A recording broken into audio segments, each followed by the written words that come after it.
बुद्धिरा शिशुरं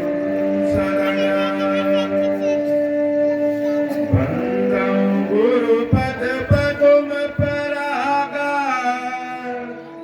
सुरुचि सुवास सरस अनुरागा मंगल भवन मंगलहारी उमा सहित जहि जपत पुरारी सुमिर शिवा शिव पाय प्रसाऊ वर्णौ रामचरित चित जाऊ पानी ग्रहण जब कीन महेशा हर्षे तब सकल सुरेशा कवन सुकाज कठिन जग मानी जो नहीं होई तात तुम पाई राम काज लगी तब अवतारा सुनता ही भाऊ बताता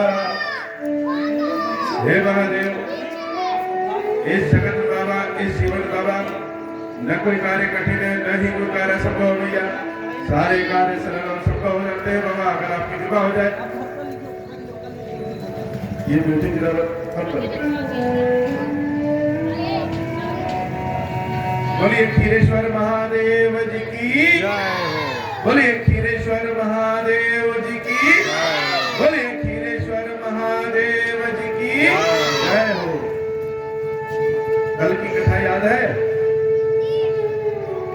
कहां तक हुआ था कथा कल की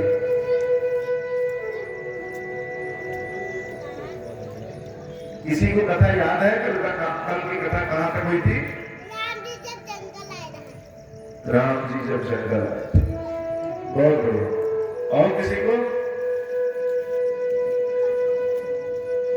और किसी को कुछ याद है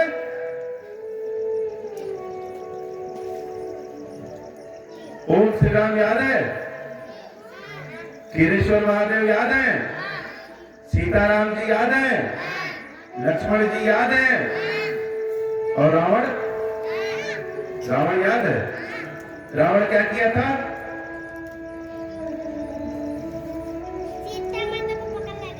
सीता माता को पकड़ ले गया था सबसे ज्यादा कथा इस बच्चे की याद है राम जी का जो जीवन है वो राम जी का जीवन हम सब लोगों को सिखाता है भगवान के अवतार लेने के अनेक कारण है कि भगवान क्यों अवतार लेते कोई कहता है कि अधर्म का नाश करने और धर्म की स्थापना करने सत्य बात कारण यही हो लेकिन और भी अनेक कारण है और उसमें एक कारण यह भी है कि भगवान अवतार लेकर के स्वयं हम सबको यह सिखाना चाहते हैं कि जीवन कैसे जिया जाए जीवन में सुख और दुख दोनों है ऐसा नहीं है कि किसी के पास सुखी सुख है और ऐसा भी नहीं है कि किसी के जीवन में दुखी दुख है सुख में दुख और दुख में सुख यही जीवन। अब अगर हम सुख पाकर के बहुत सुखी हो जाएंगे तो निश्चित सी बात है कि दुख पाकर के दुखी भी हो जाएंगे तो उपाय क्या है क्या सुख में सुखी ना हो यही तो राम जी सिखाना चाहते हैं कि सुख में आप सुखी होइए लेकिन उस सुख में अपने ईश्वर को न भूल जाइए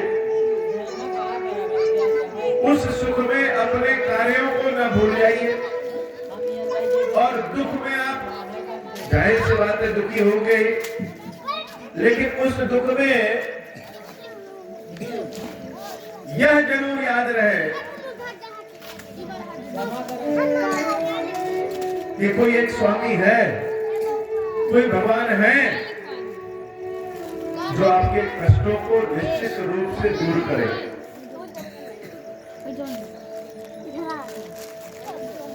कल के प्रकरण में हमने सुना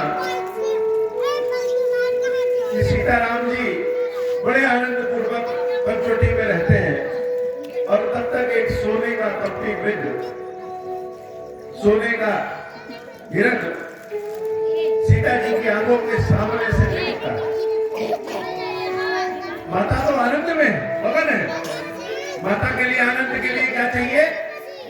राम जी समक्ष हो, राम का प्रेम हो, और क्या चाहिए? इसलिए सीता मैया बड़े आनंद में।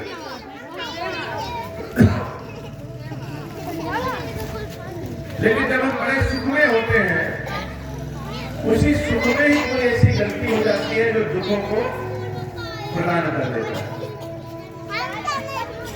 तो सीता जब सुख में सुखी है, उसी समय सामने सोने का हिरण देखा। सोने का हिरण होता है क्या?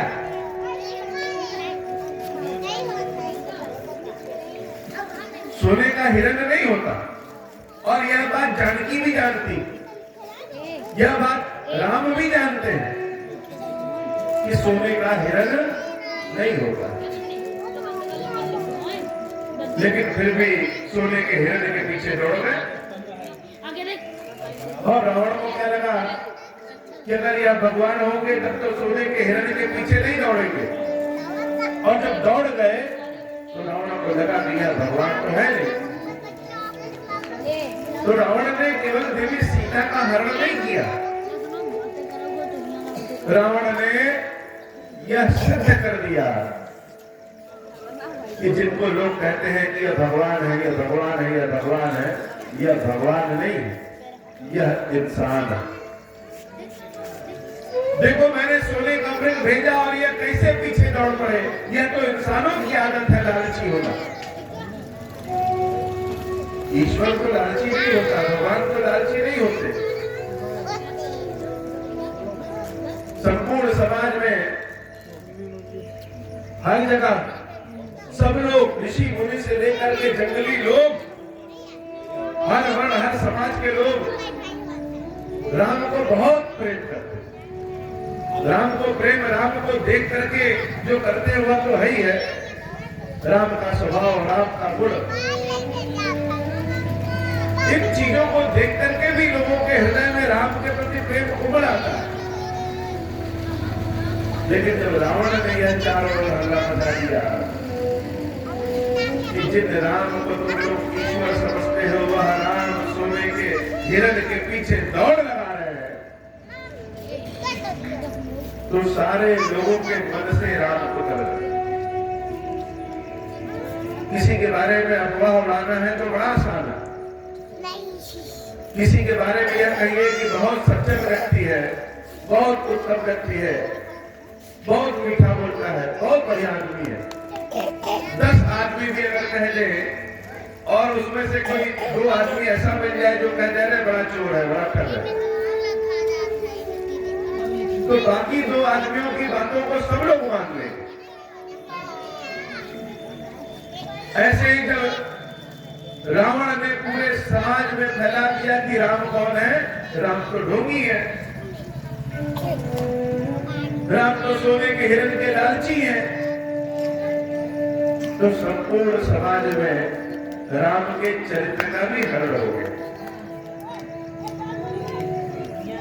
देवी सीता का तो हरण हुआ ही। सीता चिल्लाते हुए, हाँ वीर एक रघुराया,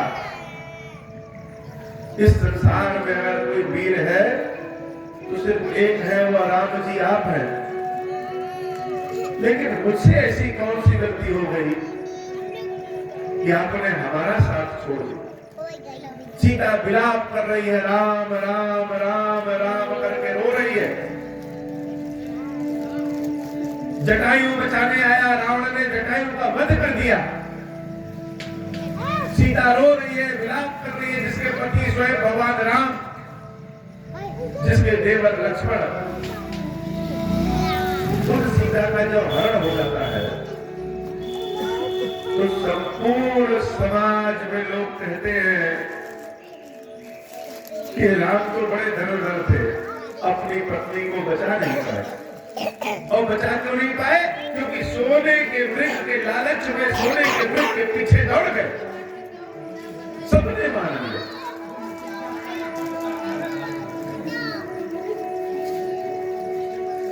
राम जी के जीवन को जब हम देखते हैं तो जब तक सीता जी राम जी के पास हैं तब तक लोग राम के जैसे दीवाने, हर लोग आकर के राम को प्रणाम करते, राम के चरणों को स्पर्श करते। लेकिन जिस दिन से सीता जी राम के जीवन से चली गई उस दिन से लोग राम को ईश्वर मानना छोड़ गए। यह हर समय का चरित्र है कि जब तक आपके पास शक्ति रहेगी तब तक लोग आपको पूछेंगे, आपकी पूजा करेंगे। और जिस दिन आपके पास से शक्ति समाप्त हो गई उस दिन आपको कोई पूछने वाला नहीं। तो सीता कौन है? सीता राम की शक्ति। भगवान पहुंचे जटायु के पास। जटायु मरणासन्न अवस्था में प्रभु ने जटायु के ऊपर कृपा किया। जटायु ने बताया कि हे प्रभु, रावण ने देवी सीता का हरण किया। भगवान ने स्नेह के प्रेम के हाथ जटायु पे फेरे और जटायु को मुक्ति दे दी। विष्णु का स्वरूप बना करके अपने निज धाम में भेज दिया।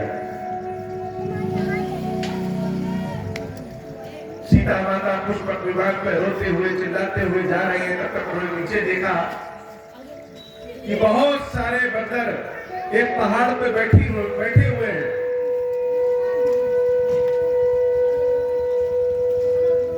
सीता मैया उन बंदरों को देख करके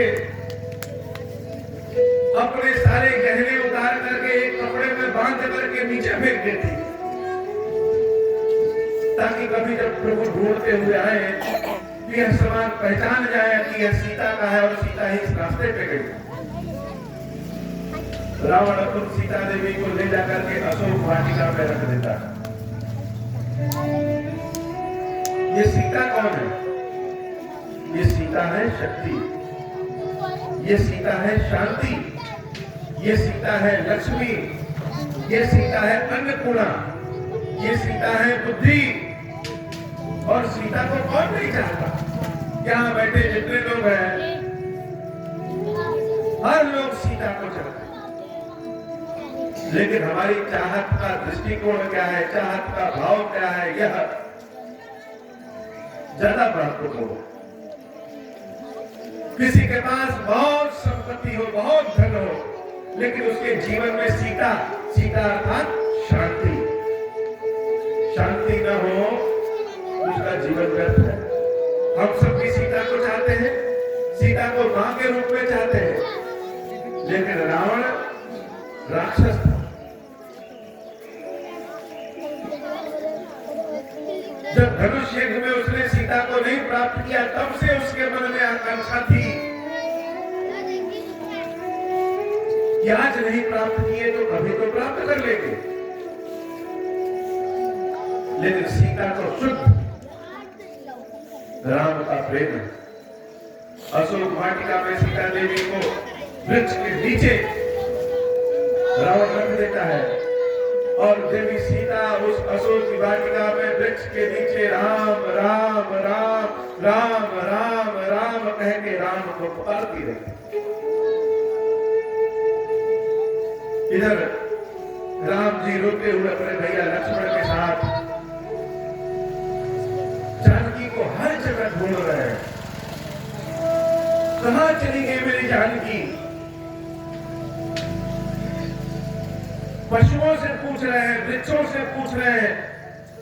और जो जानकी जो जन जन की जान जाए, पक्षियों की भाषा, पशुओं की भाषा, मनुष्यों की भाषा, ऋषियों की भाषा, कीट पतंगों की भाषा, जानकी जो सबका ख्याल रखती। चिड़ियों के लिए एक जगह कहीं खाना रखे, ऋषियों मुनियों के लिए भोजन रखे, जल रखे। आज जब वह जानकी नहीं दिख रही है और रामचंद्र जी रोते रोते रोते रोते ढूंढ रहे हैं जानकी को। जंगल में मिलेगा कौन? जंगल में तो सारे जंगली भगवान राम से दूर जा चुके हैं। क्यों? क्योंकि हम लोग तो राम को ईश्वर समझते थे और राम निकले कौन? सोने के मृग के लालची। तो जो राम को सदैव पूछते थे विपत्ति में, वह भी राम के पास नहीं है। हम लोगों के संकट में तो कोई आ भी जाता है, कोई पड़ोसी आ जाएगा, कोई गांव का आ जाएगा, कोई रिश्तेदार आ जाएगा। सोचिए भगवान राम की स्थिति क्या है, जो इतने बड़े राजा के पुत्र हैं, उन राम की स्थिति यह हो गई कि सीता का पता बताने वाला भी कोई व्यक्ति नहीं। बहुत सारे हिरणों के झुंड, बहुत सारे पशुओं के झुंड जंगल में है। उन सबसे एक एक से जाकर के राम जी पूछ रहे हैं कि क्या मेरी सीता को तुमने देखा है? वो सारे पशु पक्षी राम को देख करके हंस रहे हैं।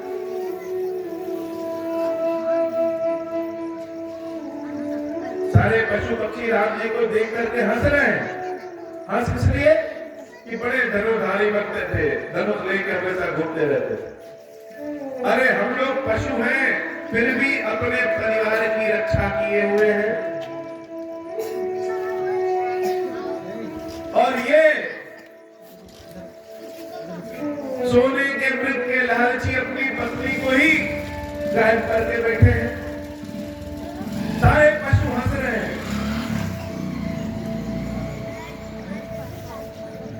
राम जी लोगों से कुछ बोल नहीं रहे, फिर भी पूछ रहे हैं कि क्या तुमने सीता को देखा है?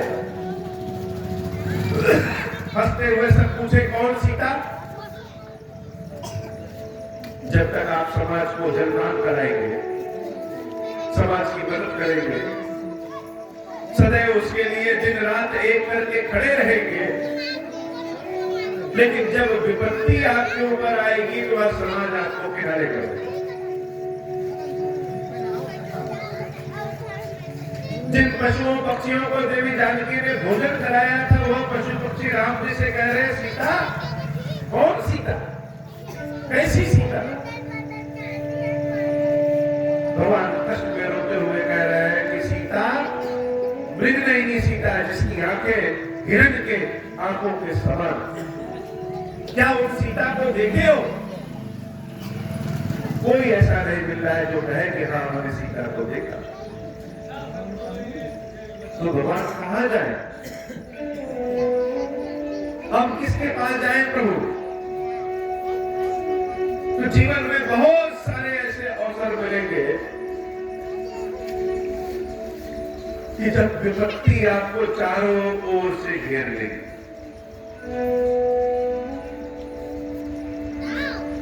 और ध्यान रखिएगा, उस विपत्ति में जिसको आप सोचेंगे बहुत पढ़े लिखे लोग सामर्थ्यवान है, वह आपकी मदद करने आए या न आए इसमें संदेह है। लेकिन जितने निचले तबके के लोग, जिनको हम कहेंगे इनको पढ़ना पढ़ाई लिखाई नहीं आता, वह सबसे पहले आपकी सहायता करने के लिए आगे आ जाएगा। जो लोग राम जी का पता ढूंढ ढूंढ करके भगवान राम से मिलने आते थे, आज राम के पास कोई नहीं। अब राम जी क्या कर रहे हैं? अब स्वयं चल करके लोगों के पास जा रहे हो। कहां पहुंचे? राम जी पहुंचे देवी शबरी के आश्रम। भगवान ढूंढ ढूंढ के अपने भक्तों से मिल रहे। और शबरी कौन? शबरी जाति की भीलनी।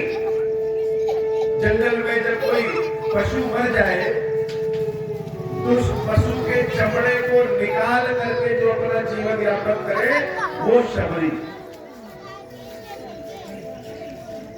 शबरी का छुआ लोग पानी तक न पिए, शबरी को समाज में न बैठने दे। एक ऋषि थे, मतंग ऋषि। वो मतंग ऋषि बहुत बड़े ऋषि, बहुत पड़ जाना। रोज गोदावरी स्नान करने जाते थे। सुबह 4 बजे चले जाए स्नान करने, नदी स्नान करने। देवी शबरी क्या करती, सोचती हमको कोई पूजा पाठ तो आता नहीं, भगवान ने हमको सफाई के लिए बनाया है, तो रात्रि में 2 बजे उठ करके जिस रास्ते से ऋषि स्नान करने जाते थे उस रास्ते पे झाड़ू लगा के एकदम बाहर पोंछ करके एकदम चिकना बना देते, ताकि ऋषि के पैरों में कोई कंकड़ कोई कांटा ना घस जाए। महर्षि रोज सोचते कि यह सड़क इतनी साफ सुथरी कैसे है, यह रास्ता इतना साफ सुथरा कैसे। कई दिन तक यह प्रक्रिया चलती रही। एक दिन महर्षि मदन क्या किए कि 4 बजे की बजाय रात्रि में 2 बजे ही चले आए। जब 2 बजे चले आए तो देखा कि शबरी झाड़ू लगा रही है। शबरी को देख करके मदन ऋषि बड़े प्रसन्न हुए। मदन ऋषि ने कहा, हे शबरी धन्य हो तुम। देवी शबरी कह रहे हैं, गुरुजी दूर रहिएगा हमसे। क्यों? अब मित्र बढ़ के ना हमसे दूर रहिए। मदन ऋषि कह रहे हैं, देवी तुम्हारे जैसा उच्च वर्ण का तो पूरे संसार में हमको आज तक दिखाया नहीं। लोग एक केला भी दान करते हैं, एक चद्दर भी दान करते हैं तो कम से कम 20 बार फोटो खिंचवाते हैं। आज भी जवाब, लेकिन शबरी रात्रि को 2 बजे झाड़ू लगाती है तो जान भी ना पाए। तो हे देवी तुम्हारे समान उच्च वर्ण का तो मैं भी नहीं हूं, और जो तुमको कहे कि तुम निम्न वर्ण की हो, संसार में उससे ज्यादा निम्न कोई हो ही नहीं सकता। यह मदन तुम्हारे ऊपर बड़ा प्रसन्न है, और अपने योग बल से अगर भगवान ने कभी भी हमारे ऊपर कृपा किया है तो यह मदन तुमको आशीर्वाद दे रहा है कि भगवान एक दिन तुम्हारे यहाँ चल के आएगा। और लोग भगवान से मांगते हैं, भगवान तुम्हारे सामने हाथ जोड़ करके मांगेंगे, हाथ फैला करके मांगेंगे। यह मेरा आशीर्वाद है। शबरी तब से इंतजार कर रही है राम का, जब राम पैदा भी नहीं हुए। और क्यों इंतजार कर रही है? क्योंकि गुरु ने कहा है, और गुरु जो कहेंगे वह सत्य होने होगा। तो शबरी तब से इंतजार कर रही है राम का, जब राम प्रकट भी नहीं हुए। रोज अपने दरवाजे को झाड़ू लगाती, क्या पता किस दिन राम चले आए। रोज पुष्प तोड़ती और एक एक पुष्प सूंघ के रखती। जिन पुष्पों में सुगंध है वह पास में, और जिन पुष्पों में सुगंध नहीं है वह दूर। एक एक फल को तोड़ती, उन फलों को खुद स्वाद के अनुसार टेस्ट करती, फिर रखती। जो फल मीठे हैं वह राम के लिए, और जो फल तीखे हैं, कड़वे हैं, वह शबरी स्वयं खाए। एक दो दिन तो भगवान को अगरबत्ती दिखाना बड़ा आसान है। किसी दिन भाव जगह हमने बहुत बड़ा ये व्यवहार किया, बहुत आसान। लगातार किसी चीज को करते रहना यह बिना राम की कृपा के हो नहीं सकता। तो रोज शबरी अपने घर को झाड़ू लगाती, क्यों? क्योंकि क्या पता किस दिन राम आ जाए। प्रतीक्षा करते करते करते करते एक दिन वह समय आ गया जब राम स्वयं चल करके आए।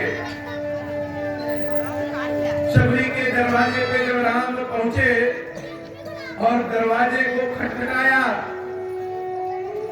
तो शबरी को पता नहीं है कि बाहर राम है कि कौन है। देवी शबरी जब अपना किवाड़ खोलती है तो सामने क्या दिख रही है? सरसिज लोचन बाहु विशाला। जो सामने खड़ा है उसकी आंखें कैसी है? कमल के पंखुड़ी के समान। राम कथा का असली आनंद मैं हमेशा कहता हूं तब है जब आप सोचिए कि जंगल में राम है और आपका घर वही बगल है। राम को अपने बंद नेत्रों से देखिए कि राम की आंखें कैसी हैं। सरसिज लोचन बाहु विशाला, आंखें कमल के पत्तों के समान और हाथ बड़ा विशाल है। जटा मुकुट सिर उर्वन माला, मुकुट लिए किनका?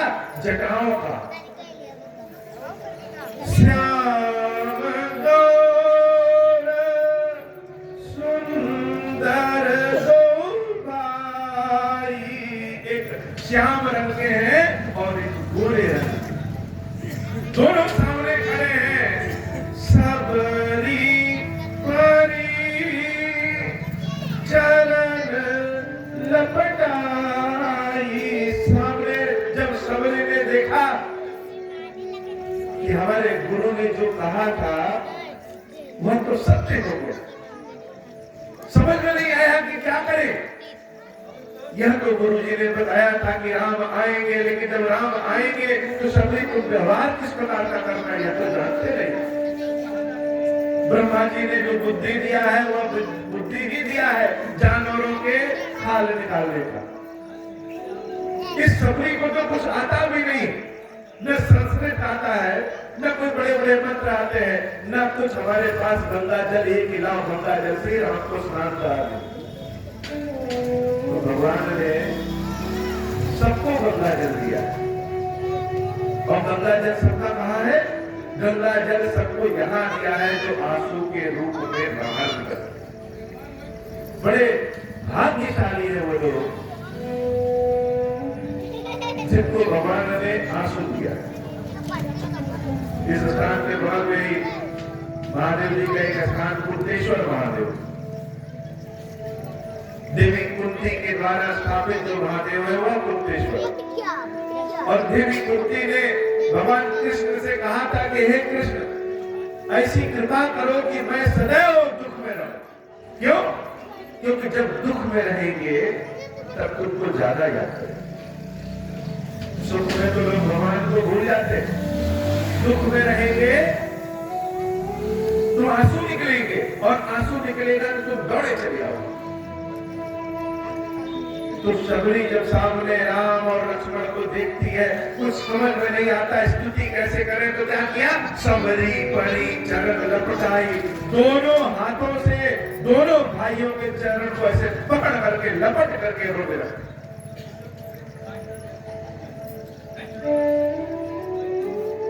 चरणों को पकड़ लिया।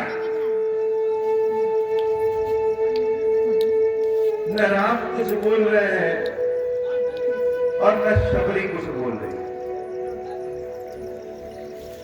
प्रेम मगन मुख वचन नामा, पुनि पुनि पद सरोज सिरनावा।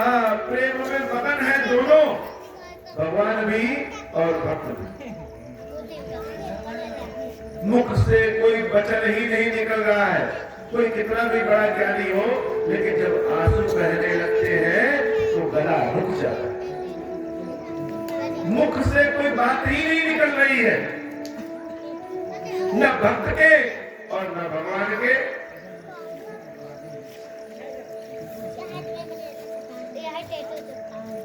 शहर के लोग जब किसी का पैर छूते हैं तो घुटने को छू करके ऊपर प्रणाम कर लेते हैं। गांव के लोग जब किसी का पैर छूते हैं तो चरण को छूते हैं। और जो बुजुर्ग लोग और रहते हैं वो जब गांव के लोग किसी के चरण को छूते हैं तो चरण को दबा करके छूते हैं। शबरी भगवान के चरणों को पकड़ रही है और दबा रही है, और दबा रही है। स्नान कैसे कराए? अपने आंसुओं से भगवान के चरणों को स्पर्श करके अपने आंसुओं के गंगा जल से भगवान के चरणों को धुल करके दबा करके रखे। सादर जल गए चरण तुम्हारे, कुछ सुंदर आसन बैठाए। राम जी कह रहे हैं देवी जिस दरवाजे पे ही रखोगे कि भीतर भी प्रवेश करना। चलते चलते पैर में मेरे छाले पड़ गए। सबरी तुम्हारा घर ढूंढने में मुझको बहुत पैदल चलना पड़ा, और जब से आया हूं तब से तुम बाहर ही खड़ी रखी हो। देवी सबरी कहीं प्रभु जल्दी आइए। कुटिया में जब प्रवेश किए तो समझ नहीं पा रहे कहां बैठाए। बैठने के लिए तो कोई कुर्सी उर्सी होनी चाहिए, कहां बैठाए। एक पत्थर रखा था, उस पत्थर पे भगवान को बैठाया। नहीं भगवान उठिए, बैठा करके फिर उठा दिया। क्यों? क्योंकि एक बार पहले झाड़ू पोछा करवा दे, जो पहनी है वही वस्तु ऊपर के निकाल करके पोछा लगा दिया। भगवान अब बैठे। कहां राम और कहां सबरी।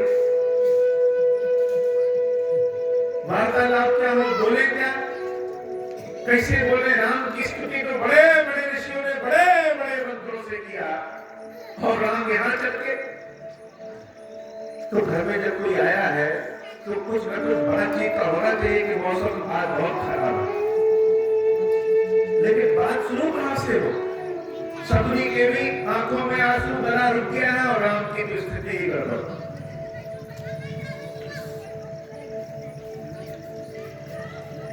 सबरी पुष्प लेकर के आती है भगवान के चरणों में चढ़ाने के लिए, लेकिन आज भगवान क्या किए, पहले ही आ गए। रोज सबरी जो सुबह जाकर के पुष्प तोड़ करके, फल तोड़ करके लाती थी और उसको सूख करके अलग रखती थी, आज राम पहले ही आ गए। जो पुष्प रखा है उसको सूंघ नहीं पा रहे हैं। सुगंध है कि नहीं है, एक एक पुष्प को सुगंधित है कि नहीं, सबरी सूंघती है तब भगवान को अर्पित करती है। भगवान को फल दिया कि महाराज ये फल खाइए। भगवान एक फल उठाते हैं, सबरी रोक लेते हैं, रुकिए। पहले फल स्वयं खाती है कि मीठा है तब खाओ, जो मीठा नहीं उसको खिला लेते हैं। राम फल लेते हैं और खा रहे हैं। जो लोग कहते हैं कि राम क्षत्रिय है, राम की कोई जाति नहीं है, भगवान की कोई जाति नहीं होती है। भगवान का एक ही धर्म और एक ही जात है, वह है प्रेम। सबरी दे रही है और राम खा रहे हैं। और लाओ, और दे दो देवी, भूख बहुत तेज लगी, और जरा शीतल जल भी पिला दो। जल भी पिए हुए बहुत दिन हो गए। जिस राम के अयोध्या में चारों ओर कितने दास दासी हैं, वह राम सबरी से कह रहा है और लाओ और लाओ, और सबरी स्वयं खा रही है। फिर दे। ऐसा प्रेम भगवान और भक्त के बीच में ही हो सकता है। जब खा के लिए तो सबरी ने कहा, हे प्रभु, मेरे गुरु ने कहा था कि आप तो आएंगे। हम जानते नहीं थे कि गुरु का वचन सत्य होगा। मन में थोड़ा बहुत संदेह था, लेकिन आज आप आ गए। हमको कोई विधि नहीं पता है कि आपकी सेवा पूजा कैसे करें, आरती ऐसे दिखाएं कि ऐसे दिखाएं। भगवान राम कह रहे हैं देवी, 9 तरह की भक्ति होती है, या कह लीजिए कि 9 उपाय हैं भक्ति को प्रकट करने के। बहुत पहले जब आग जलाना होता तो कैसे जलाते थे? 2 पत्थर को आपस में रगड़। आज भले माचिस हो गई है, लेकिन तकनीक वही पुरानी है। आज भी माचिस की तीली को रगड़ते हैं कि नहीं रगड़ते? अगर हम लाइटर से जलाएं तो लाइटर में भी रगड़ते। तरीका दूसरा है, लेकिन विधि तो बहुत करोड़ों वर्षों से आज भी हुई। प्रेम का वही विधि। तो हे देवी, 9 तरह की भक्ति होती है। सावधान सुन धर्म मन मानी। हमारे पास आज तो कुछ देने के लिए तुम्हारे पास है ही नहीं। यह राम तो एकदम विकल और विहीन है। श्री तो है नहीं, सीता तो है नहीं, दे क्या सकते हैं। तो तो 9 तरह की भक्ति भगवान राम ने दिया। सुनो धरो मन माही, यही है, यही धारण कर लो अपने मन में, सावधान करके सुनना। प्रथम भक्ति संतन कर संगा, पहली भक्ति क्या है? संतों का साथ मिल जाए। संत कौन है? जो धोती कुर्ता पहन ले वही संत है। जो बड़ा सा चंदन, बड़ा सा टीका लगा ले वही संत है। जो खड़ाऊ पहन के आ जाए वही संत है। तो संत जिसे कहते हैं, भगवान शंकर कहते हैं, उमा संत कहे यही बड़ाई, मंद गलत जो करे। हे देवी, संत वही है जो बुरा करने वाले का भी भला करता। तो पहली भक्ति प्रथम भक्ति संतन कर संगा, संतों का कहीं साथ मिल जाए वो पहली भक्ति। दूसरी रति मम कथा पसंद, दूसरी भक्ति जो मेरी कथा को सुनता है। कथा को सुनते हैं तो भाव जागृत होता है, भाव जागृत होती है तो अश्रु निकलते हैं, अश्रु निकलते हैं तो हमारे मन का मैल, मन का पाप धुल जाता है। और जब मन का पाप धुल जाता है तो जो हृदय में भगवान पहले से विराजमान है वो दिखने लगते। तो दूसरी भक्ति रति मम कथा प्रसन्नता, जो मेरे कथा के लिए, मेरे प्रसंगों के लिए रति हो जाए। कुकर में सीटी लग रही है कि लग रही है कि नहीं लग रही, जिसको न याद रहे, क्या याद रहे? राम जी की कथा पहले सुन। अरे सीटी नहीं लगेगी तो एक टाइम भोजन नहीं करेंगे, कच्चा कर लेंगे। हमारे प्रभु 14 वर्ष तक शायद एक ही टाइम भोजन किए। गुरुपद पंकज सेवा, तीसरी भगत अमान, अपने गुरु के चरणों की सेवा करना। लेकिन किस प्रकार से? तीसरी भगत अमान, अहंकार रहित होकर के। ये नहीं कि गुरु जी को जो है रेशम का कपड़ा दिए हैं और फेसबुक पे, यूट्यूब पे, ट्विटर पे, पूरे गांव में हर जगह प्रचार कर रहे हैं, गुरु को हमने रेशम का कपड़ा दिया और तो कोई जी नहीं सकता। हम बहुत कुछ करते हैं लेकिन समाज में दिखाने की प्रवृत्ति हमारे उन पुण्यों का नाश कर देती। 2 मित्र थे, एक मित्र के घर आया। तो जिसके घर आया वह कहा कि चलो आज हम तुमको अपने तीसरे मित्र से मिलाते हैं, बहुत अच्छा मित्र है। तो जो आया था कहा मेरा कपड़ा तो गंदा है। तो मित्र ने कहा कि मेरा कपड़ा तुम पहन लो। तो अपना कपड़ा पहना करके वो तीसरे वाले मित्र के आगे मिले। तीसरा वाला मित्र सबसे मिला और जो नया वाला कपड़ा था उसको बार बार देख रहा। तो जिसने कपड़ा दिया था वो कह रहा है ये हमारे मित्र है और यह कपड़ा भी मेरा है। मतलब मित्र तो हमारे हैं लेकिन जो पहन के आए हैं वो भी मेरा। हम दान तो दिए लेकिन पता सबसे है।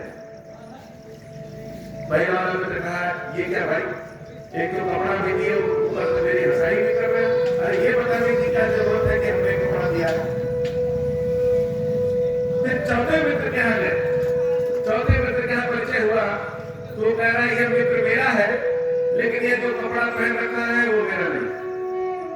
इशारों में क्या कह दिए, मतलब अर्थात मेरा। फिर कहा यह क्या कह दिए? तो उसने कहा क्षमा मांगा। पांचवें मित्र के यहाँ गए तो पांचवें मित्र का परिचय दे रहा है यह मित्र मेरा है और इसने जो कपड़ा पहन रखा है उसके बारे में मैं कुछ नहीं कहूंगा। यानी हम ये जो मैं है, मैं हमारे अंदर का अहंकार ये किसी न किसी रूप रंग में आ ही जाएगा। मंदिरों में इतने बड़े बड़े हम शिलापट लगाते हैं, धर्मराज यादव, सना फलाने यादव, ताकि लोग जाने कि किसने लगाया, हमने लगाया।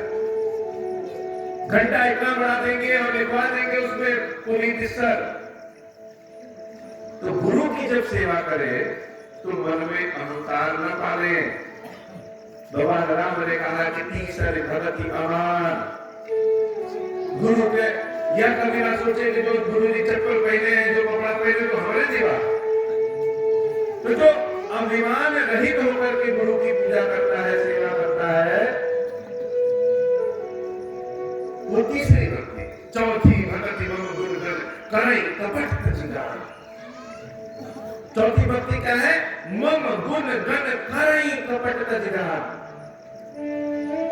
हो सकता है गला हमारा अच्छा ना हो, आप लोगों को मानस पढ़ने का मन करे, आरती पढ़ने का मन करे, हो सकता है राग ना पता हो, लेकिन जो कपट छोड़ करके भगवान के गुणों का दान करता, हाथ उठा करके मानस पढ़ रहे हैं तब गा करके, किसी को अच्छा लगे या न लगे कोई फर्क नहीं, राग से नहीं अनुराग से भगवान को समझो। तो चौथी भक्ति है भगवान के गुणों का दान। मंत्र जाप मम दृढ़ विश्वासा। पांचवी भक्ति है मंत्र का जाप पूरे विश्वास से करें। जैसे हमने कहा, कौन सा मंत्र पढ़ने को हमने कहा, किसी को याद है? ओम श्री राम। अब कोई कहेगी ओम श्री राम कौन मंत्र है? ज्यादातर हम लोग को लगता है जो चीज कठिन है वही सही होगा। अब ओम श्री राम बता तो गए, लेकिन आपको लग रहा है ओम श्री राम में कोई दम नहीं। चलो गुरु जी ने कहा है 11-12 उंगली देख के पढ़ लेते हैं। भगवान के मंत्रों का जाप मम दृढ़ विश्वासा, पूरे विश्वास से करिए। अरे भगवान तो उसके ऊपर भी प्रसन्न हो जाएंगे जो बोलना न जाने हो। मंत्र की क्या आवश्यकता है, लेकिन जो मंत्रों को दृढ़ विश्वास से पढ़ता है वह पांचवी भक्ति पंचम भजन जो सो वेद प्रकाश। वेदों ने भी यही बताया, कोई मंत्र न छोटा होता है न बड़ा होता है, मंत्र को जपने वाला ही उस मंत्र को बड़ा या छोटा बना देता है। छठ तमसीर विरति बहुकर्मा निरंतर सज्जन धर्मा। छठा भक्ति है जो बैरागी हो जाए। भगवान ने 75 बीघा खेत दिया, ये ना सोचे कि ये 75 बीघा हमको मिला है तो हम तो बड़े रईस हैं। भगवान ने 75 बीघा दिया है कि जिसको खेत नहीं मिला है उसको भी हम अन्न दे सके। हम अपने गोदामों में बहुत 100 टन अन्न भरे रहे और बाहर बेचारा भूखा पड़ा। तो छठी भक्ति निरंतर सज्जन धर्म, जो सज्जन व्यक्ति का धर्म होता है वह करे। सातों समोहि मैं जग देखा। सातवीं भक्ति समस्त संसार को मेरे ही समान जाने। एक पेड़ को काटने के पहले भी सोचे कि इसमें भी जीव है। किसी को गाली देने के पहले सोचे कि यह भी तो भगवान का ही अंश है। जाति धर्म पे भेदभाव करने से पहले सोचे कि हमारे अंदर भी लाल रंग का खून है और इसके अंदर भी वही खून है। हमारे अंदर जो आत्मा है वह परमात्मा का अंश है और इसके अंदर भी जो आत्मा है वो परमात्मा का अंश है। तो जो सारे संसार को मुझमें देखता है वह मेरे साथ में। सपने में नहीं देखने पर दोषा, मोटे संत अधिक लेखा, आठों जथा लाभ संतोषा। आठवीं भक्ति भगवान ने जो दिया है उसमें संतोष करिए। सपने में नहीं देखने पर दोषा, दूसरे का दोष नहीं देखना चाहिए। आजकल हम लोग का समाज हो गया है निंदा रस्ता श्रोता। जब तक दूसरों की बुराई करिए तब तक सुनने वालों को बड़ा अच्छा लगता है, और जहां बड़ाई करने को शुरू कर दीजिए तो लोग भागने लगते हैं।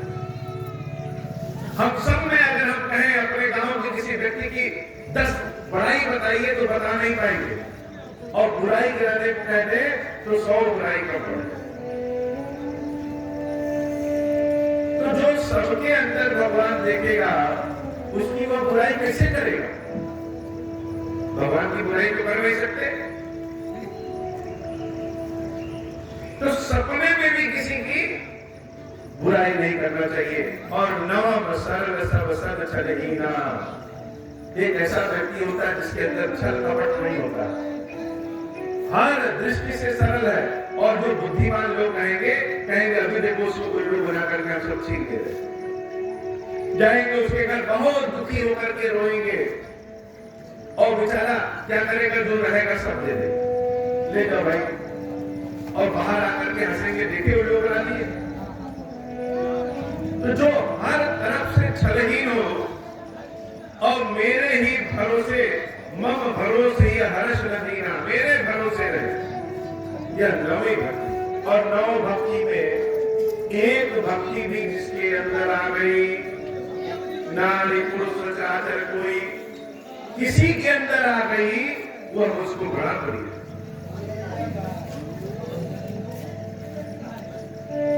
भगवान ने अपने मुख से उपाय बताया भक्ति प्राप्त करने से। हे देवी शबरी, तुम्हारे अंदर तो 9 के 9 है। गुरु की भी सेवा की हो, संतों की भी सेवा की हो, मन में छल कपट है नहीं, मेरा इंतजार, मेरे मंत्र का जाप दृढ़ विश्वास से कर रही हो, मेरे गुण गा रही हो, सबके अंदर मुझे देखा। तो देवी शबरी के अंदर तो सब बहुत ज्ञानी है, बताते हैं कि शबरी कौन है। शबरी भगवान शंकर की पत्नी पार्वती का ही स्वरूप। सती के भेष में जब उन्होंने राम पे प्रश्न किया, उस ग्लानि को मिटाने के लिए देवी पार्वती ही शबरी के भेष में जन्म लेकर के राम जी के चरणों की सेवा करती।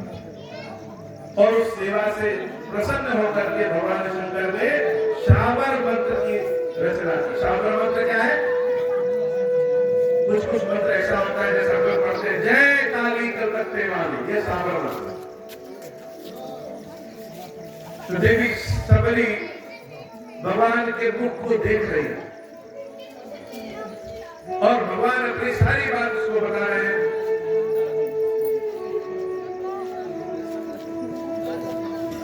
और जब सब बता रही है, तब शबरी से भगवान हाथ फैला करके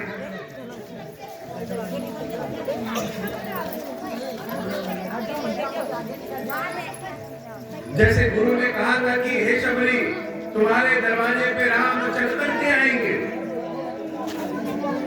और सबको भगवान कुछ ना कुछ देने आते हैं, तुमसे मांगने आएंगे, हाथ फैला करके मांगेंगे। वैसे राम हाथ फैला करके शबरी से कह रहे हैं, रोते हुए कह रहे हैं, हे देवी, जनक सुता कई सुधी भामिनी। हे देवी, जनक सुता मेरी जानकी के बारे में कुछ जानती हो क्या? जानही कहूं करी बरदामिनी। कुछ जानती हो सीता के बारे में तो बताओ। मेरी सीता मेरे पास नहीं, हम अपनी सीता को कहाँ ढूंढे? बुद्धिमान व्यक्ति का भी बुद्धि विपत्ति में साथ छोड़ देता हो। बहुत अच्छे व्यक्तियों से भी ऐसी गलती हो जाती है कि विपत्ति चारों ओर से घेर देता।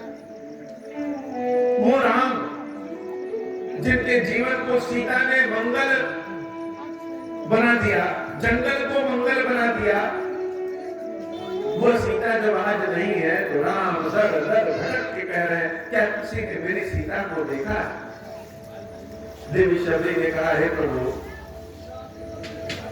ऐसी भरा संसार में कौन सी चीज है जो आपको नहीं जानते, लेकिन मेरे मुंह से निकलवा करके मुझे अमर बनाना चाहते हैं। तो हे प्रभु,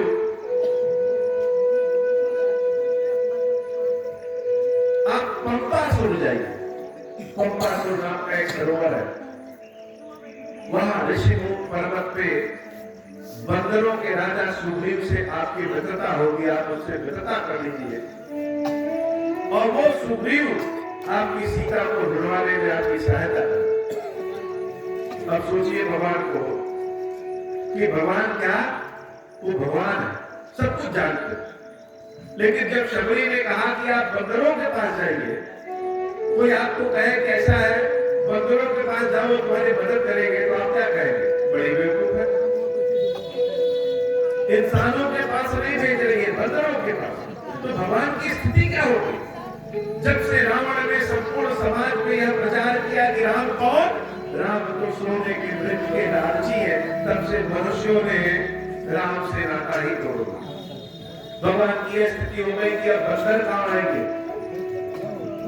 लेकिन जो भक्त ने कहा है भगवान ने उसमें शंका नहीं व्यक्त की। शबरी के कहने से वह किष्किंधा की ओर प्रस्थान करने लगते हैं।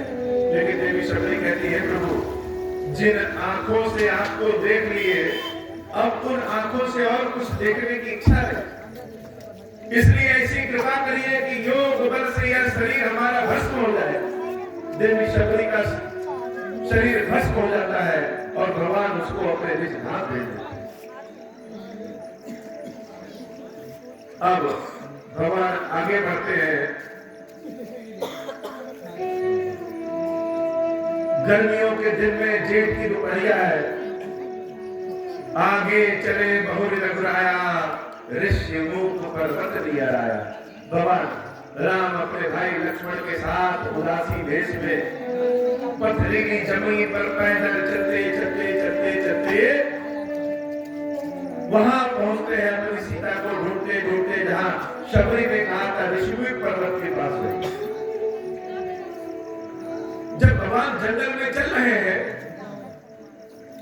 तो सारे पशु पक्षी जब राम को देख रहे हैं तो क्या देख रहे हैं कि यह है तो बड़े सुंदर, लेकिन इनके हाथ में एक तीर धनुष।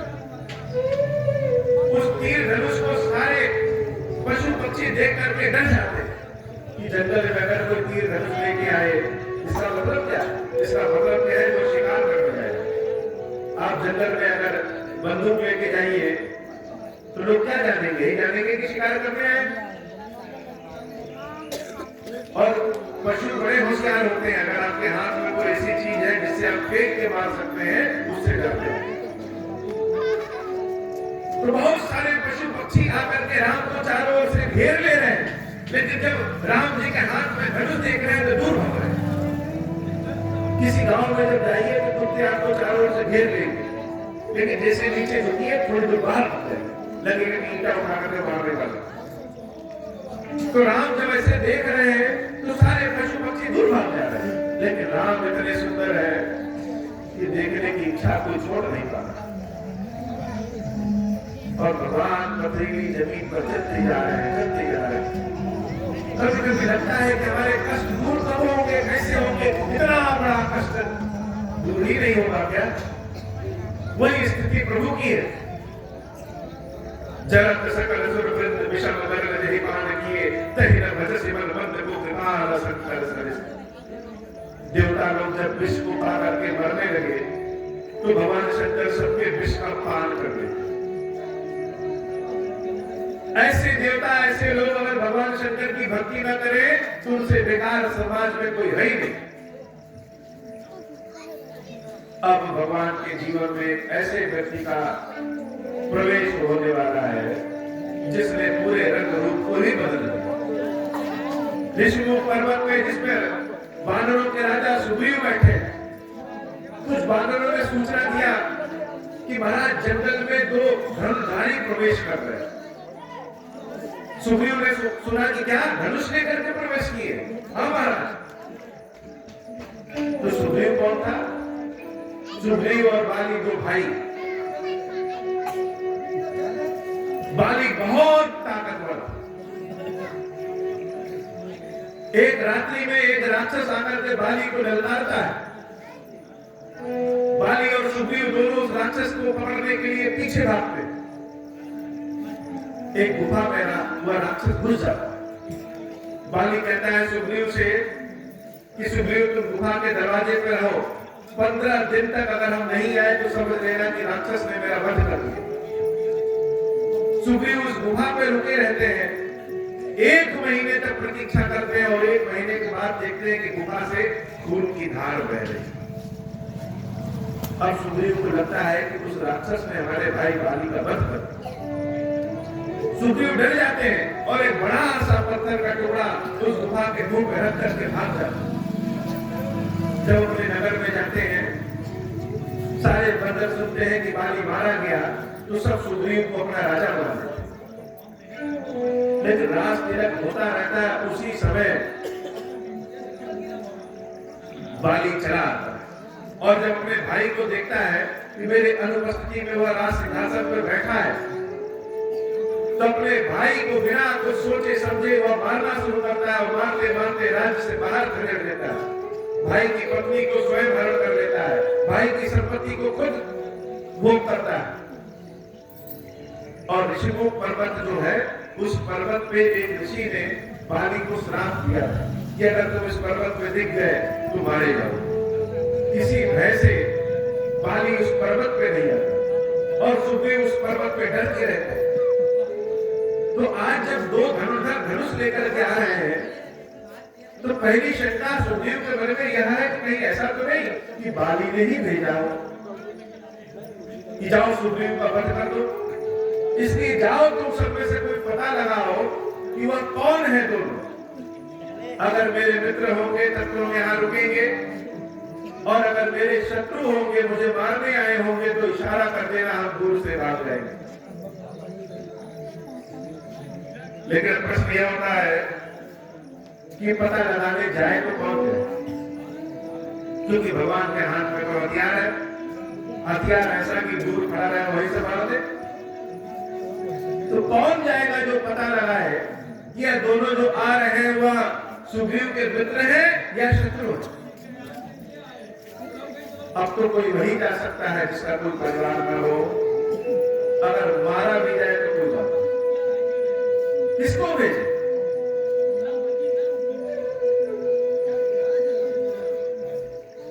तो घर के जो छोटे मोटे काम होते हैं वो ज्यादातर हम लोग अपने छोटे से करते हैं। जूता पालिश करना है, जाओ उठा ले जूता, मेरा पालिश करो। सुग्रीव के सेना में एक ऐसा बानर था जिसको सब कहते हैं कि मंदबुद्धि। मंदबुद्धि क्यों? क्योंकि सबको इतना तो ज्ञान होता है कि मेरा नाम क्या है। उस बानर को अपना नाम तक याद नहीं। कोई उससे पूछे तुम्हारा नाम क्या है तो सोचता था क्या बताएं, कौन सा नाम बताएं। तो इस बंदर को भेजा जाए, चाहे पता लगाए वह दोनों कौन है। उस बंदर का नाम है हनुमान जी महाराज। हनुमान जी बुलाए जाते हैं कि जाओ जाकर के पता लगाओ तो दोनों कौन है, और दूर से इशारा कर देना, अगर मेरे शत्रु होंगे तो बता देना, मैं भाग चलूं। हनुमान जी कहते हैं ठीक है। हनुमान जी को कभी कोई डर है ही नहीं। सुग्रीव कहते ऐसे न जाओ, वेश बदल के जाओ, क्योंकि अगर वह निर्दयी होंगे और धनुष बाण लिए क्षत्रिय होंगे तो ब्राह्मण को नहीं मारेंगे। पंडित जी लोग को लोग दूर से ही प्रणाम कर लेते। तो क्या करो, पंडित जी का वेश बना कर ले जाओ, बढ़िया टीका लगा के धोती कुर्ता पहना के हनुमान जी को भेज दिया। जीवन में हमारा कब रास्ता बदल जाए कोई नहीं जानता। इतने लोग बैठे हैं, राम कथा सुन रहे हैं, राम जी की कृपा से किसका भाग्य खुल जाए, और आज के 5 साल के बाद मिले पदक राम चाट उतार लेके घूम रहे हैं। किसी रास्ते में हमसे मिले, महाराज हम ही वही जो कथा सुन रहे हैं। कोई नहीं जानता कब किसका भाग्य बदल जाए, और भाग्य जब बदलने वाला रहता है बताता नहीं है कि बदलने वाले, अचानक से बदल।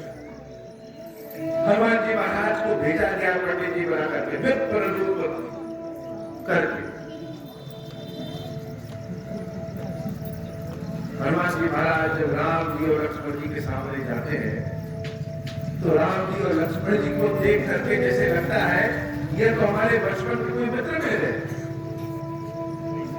कोई ऐसा होता है जिसको देखिए तो देखते रह जाइए, कोई ऐसा होता है जिससे मिल लीजिए तो लगता है आज की मित्रता नहीं है, कई जन्मों की मित्रता है, और कोई ऐसा होता है जिसके साथ रहते रहते जन्म बीत जाए, जान ही नहीं पाते कौन है।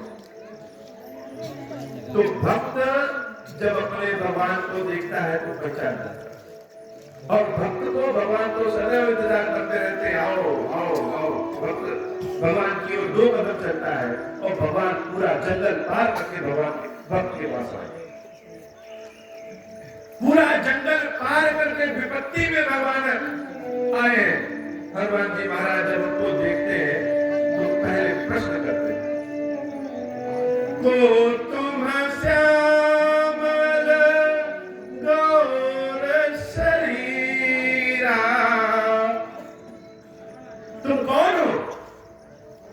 श्याम रंग में दिख रहे हो और गोरे रंग में भी दिख रहे हो। अगर दो व्यक्ति दिखे तो कहेंगे तुम दोनों कौन हो, तुम दोनों लोग कौन हो। लेकिन हनुमान जी महाराज को दो तो दिख रहे हैं लेकिन है देख के, इसलिए पूछ रहे हैं को तुम श्यामल गौर शरीर। श्याम रंग में भी दिख रहे हो और गोरे रंग में भी दिख रहे हो। को तुम श्यामल गौर शरीरा छात्री रूप फिरहु बनबीरा। क्षत्रिय का वेशभूषा बना करके धनुष बाण लेकर के इस वन में घूम रहे हो, कौन हो। जैसे रास्ते में कोई चीज गिरा है और आप ऐसे उठाइए और देखते रहिए, देखते देखते लगेगा ये पत्थर है, फिर लगेगा नहीं नहीं ये तो हीरा लग रहा है, फिर कहेंगे नहीं ये हीरा ही है। जब हनुमान जी महाराज उन दोनों को पहले तो देखे तो पहले पूछे कौन हो, लेकिन अब उनको लग रहा है ये तो क्षत्रिय है। फिर अब वन वीरा, ये तो बहुत वीर है इस जंगल में अकेले गए, जंगल में तो जंगली रहते हैं और इस पथरीली जंगल में तो जंगली भी नहीं, बंदर और पशु पक्षी ही रहते हैं। और उस बंदरों के बीच में, पशु पक्षियों के बीच में ऐसा व्यक्ति जो इतना बहादुर लगे वही आ सकता है। हम किसी से प्रश्न पूछें कि तुम्हारा नाम क्या है तो उत्तर सुनने का प्रतीक्षा करते हैं, लेकिन हनुमान जी महाराज प्रश्न पे प्रश्न पूछे जा रहे हैं, उत्तर की प्रतीक्षा कर ही नहीं रहे। जैसे प्रश्न पूछा कौन हो, फिर अगला प्रश्न क्षत्रिय रूप फिरहु बनबीरा।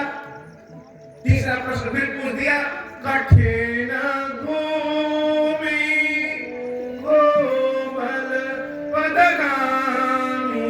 फिर भगवान के चरणों को देखते और धरती को देखते, ये जमीन तो तप रही हो। जिन बढ़िया में आप अपने पैर को पत्थर पे रख नहीं पाएंगे, पत्थर जलता है। और भगवान क्या करे, कठिन भूमि कोमल पदगामी। यह जमीन तो इतनी कठिन है लेकिन तुम्हारे यह पैर जो है बड़े कोमल है। और कोमल कैसे, भगवान तो 13 वर्षों से जंगल में आ रहे हैं, उनका पैर तो कट कट के मुहाज निकल रहा है। लेकिन हनुमान जी को कैसा पैर दिख रहा है, हनुमान जी को दिख रहा है कोमल पदगामी। बड़ी विचित्र बात है, जमीन कठिन है और पैर कोमल है। तो तुम हो कौन, कौन है तू विचरहु वन स्वामी। किस कारण इस जंगल में आप विचरण कर रहे हो। और क्या कहा, स्वामी। जैसे हनुमान जी को लग गया कि ये पत्थर पत्थर पत्थर नहीं, ये तो हीरा। तो सामने जो दिख रहे हैं यह तो लग रहा है कि जैसे मेरे स्वामी है। तो हे प्रभु आप हैं कौन, मृदुल मनोहर सुंदरता। बड़े सुंदर दिख रहे हैं, बड़े मनोहर दिख रहे हैं। इतने सुंदर और मनोहर हैं तो सहत दुसहबन आतप वाता। इस जंगल में इतना दुख क्यों सह रहे हैं, इतना दुख सहने की आवश्यकता क्या। इतने सुंदर है, इतने कोमल है, वीर भी है, बहादुर भी है, उसके बाद जंगल में इतना दुख क्यों सह रहे हैं। जैसे लगा कि हनुमान जी महाराज रो देंगे अभी राम और लक्ष्मण के दुख को देखें। जग कारण तारण भव भंजन धरनी भार, की तुम अखिल भुवन प्रति लेन मधुज अवतार। अरे हो सकता है कि तुम भगवान ही हो जो हम सबकी रक्षा करने के लिए मनुष्य स्वरूप में आए हो। अब तो राम जी को कुछ न कुछ तो बोलना है। पहली बार राम से किसी ने पूछा कि तुम इतने दुखी क्यों। सारे लोग राम के पास आते हैं, सब अपने अपने कष्ट प्रभु को सुनाते हैं। कोई नहीं पूछता है कि हे भगवान तुमको भी भूख लगी है कि नहीं, तुमको भी कोई कष्ट है कि नहीं, कोई पूछता ही नहीं। ये माता जी का मंदिर है, बहुत लोग दिया जाते हैं, अपने मन की कामना भी करते होंगे कि माता जी कृपा करो। क्या कभी ने किसी ने पूछा है कि माता जी आपका मंदिर का गंदा हो गया, राम साफ कर। दिया जला करके हम तो चले जाते हैं, अपने जिंदगी के काले को उस मूर्ति पर पोत के कि भगवान हमारी रक्षा करिए, उसके बाद भी देवी रक्षा करते। लेकिन कितने लोग ऐसे हैं जो यह सोचते हैं कि लाओ आज जरा देवी जी की मूर्ति को साफ करो, उंगली से देखेंगे तो तेल का कीचड़ बन गया है। कितने लोग ऐसे होंगे कि लाओ साफ कर, सब सोचते हैं चलो आओ अगरबत्ती जलाओ भागो, हम क्यों साफ करें? तो आप सबसे विनती है, जैसे आप साफ करते हैं कि एक दिन प्रत्येक चतुर्दशी के दिन, महीने में 2 चतुर्दशी पड़ती, देवी का सबसे अच्छा दिन होता है चतुर्दशी का दिन। एकादशी, एकादशी का द्वादशी, द्वादशी का त्रयोदशी, त्रयोदशी का चतुर्दशी, चतुर्दशी के बाद अगला दिन पूर्णिमा होता है या अमावस्या होता है। प्रत्येक चतुर्दशी के दिन बस इतनी दया करिए कि जो मंदिर है, इस मंदिर के तेल कीचड़ काली को साफ करो। इतने लोगों के गांव में इतने लोग हैं और इतना बड़े मंदिर को अगर काली होता रहे, ये काली देवी की नहीं है, ये काली हमारी है। तो आप सबसे विनती है मेरी, पहली तो सफाई तब कर दीजिए जितना जल्दी हो सके तो करे कर, और कल के बाद नियम बना लीजिए प्रत्येक चतुर्दशी के दिन। कल अगर हम सफाई करेंगे तो अब की बार चतुर्दशी कब पड़ेगी? पूर्णिमा के दिन होली है, और होली के एक दिन पहले चतुर्दशी। उस दिन देवी को दीपक भी जलाइए और उनकी सफाई भी करिए। फिर देखिए देवी की कृपा कैसे मिलती है। तो भगवान राम से जब हनुमान जी पूछते हैं बाता, इतनी परेशानी इतना दुख क्यों सह रहे, तो पहली बार राम के आंखों में आंसू आ गया कि किसी ने पूछा तो है कि मेरा कष्ट क्या है, और सामने कौन है? भगवान तो पहचान रहे हैं कि हनुमान वेश में कौन है? हनुमान वेश में शंकर सुवर्ण केसरी नंदन, स्वयं साक्षात भगवान शंकर है। भगवान श्री राम कहते हैं कि महाराज दशरथ के हम पुत्र है, मेरा नाम राम और मेरे छोटे भाई का नाम लक्ष्मण। हम सबके साथ हमारी एक स्त्री भी थी बड़ी सुकुमारी सीता, जिसका हरण राक्षसों ने कर दिया। जैसे हम अपने कष्ट को भगवान से बताते हैं, वैसे भगवान राम अपने कष्ट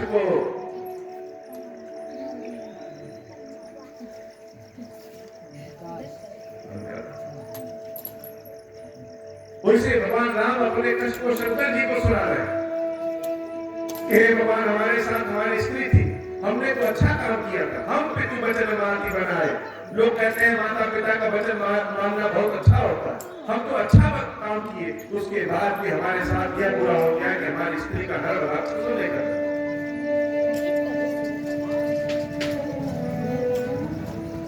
और जब यह कहते हैं कि हमारी स्त्री का हरण राक्षसों ने कर लिया, दुख राम का सुन करके हनुमान जी जान गए कि हमारे सामने कौन है। प्रभु पहचानी पर उगही चलना, भगवान को पहचान करके उनके चरणों को पकड़ लेते। अभी तक हम कहां खोए थे। अब स्थिति यह है कि जो पंडित जी बन करके गए थे, यह सोच करके कि यह पंडित जान करके तीर धनुष नहीं चलाएंगे, ब्राह्मण वेश में चरण किसका पकड़ रहे हैं? क्षत्रिय का। यह बड़ी विचित्र स्थिति। लेकिन यहाँ भेष और धर्म जाति नहीं है, यहाँ भक्त और भगवान। हनुमान जी महाराज जब पहचान गए कि तो हमारे राम है, चरणों को पकड़ लेते हैं। और भगवान शंकर कहते हैं, हे देवी सो सुख उमा जाई नहीं करना। इस समय जो सुख है उस सुख के बारे में वर्णन नहीं किया जा सकता। जब आप अपने भगवान को पहचान लेंगे, जब आप अपने जीवन को पहचान लेंगे कि हम आए किस लिए है, वह बड़ा अद्भुत सुख देगा।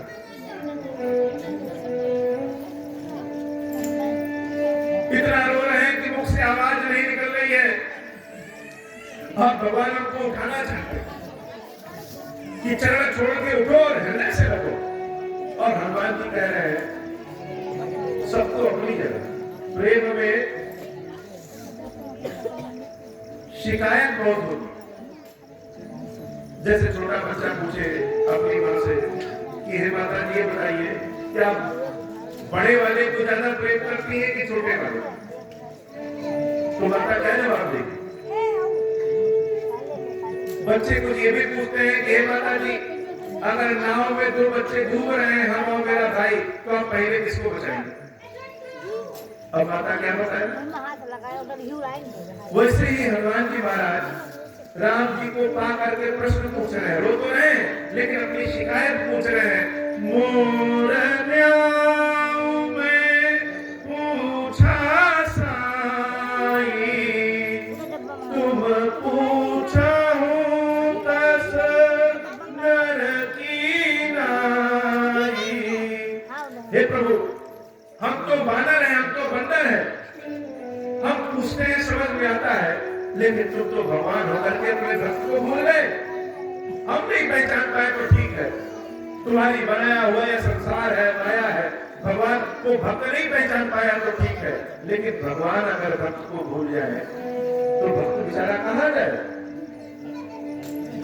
जनक नाथ बहु अवगुण मोरे, सेवक प्रभु करे जनि भोरे। यद्यपि मेरे अंदर भक्त के अंदर बहुत सारे अवगुण है, लेकिन हे प्रभु कभी मुझे ना भूलना। क्यों? क्योंकि जैसे बच्चे अपनी मां के भरोसे रहते हैं, वैसे ही भक्त भी भगवान के भरोसे। भक्त का अपना कोई अपमान, अपना कोई सम्मान नहीं है, सब भगवान का मान सम्मान है।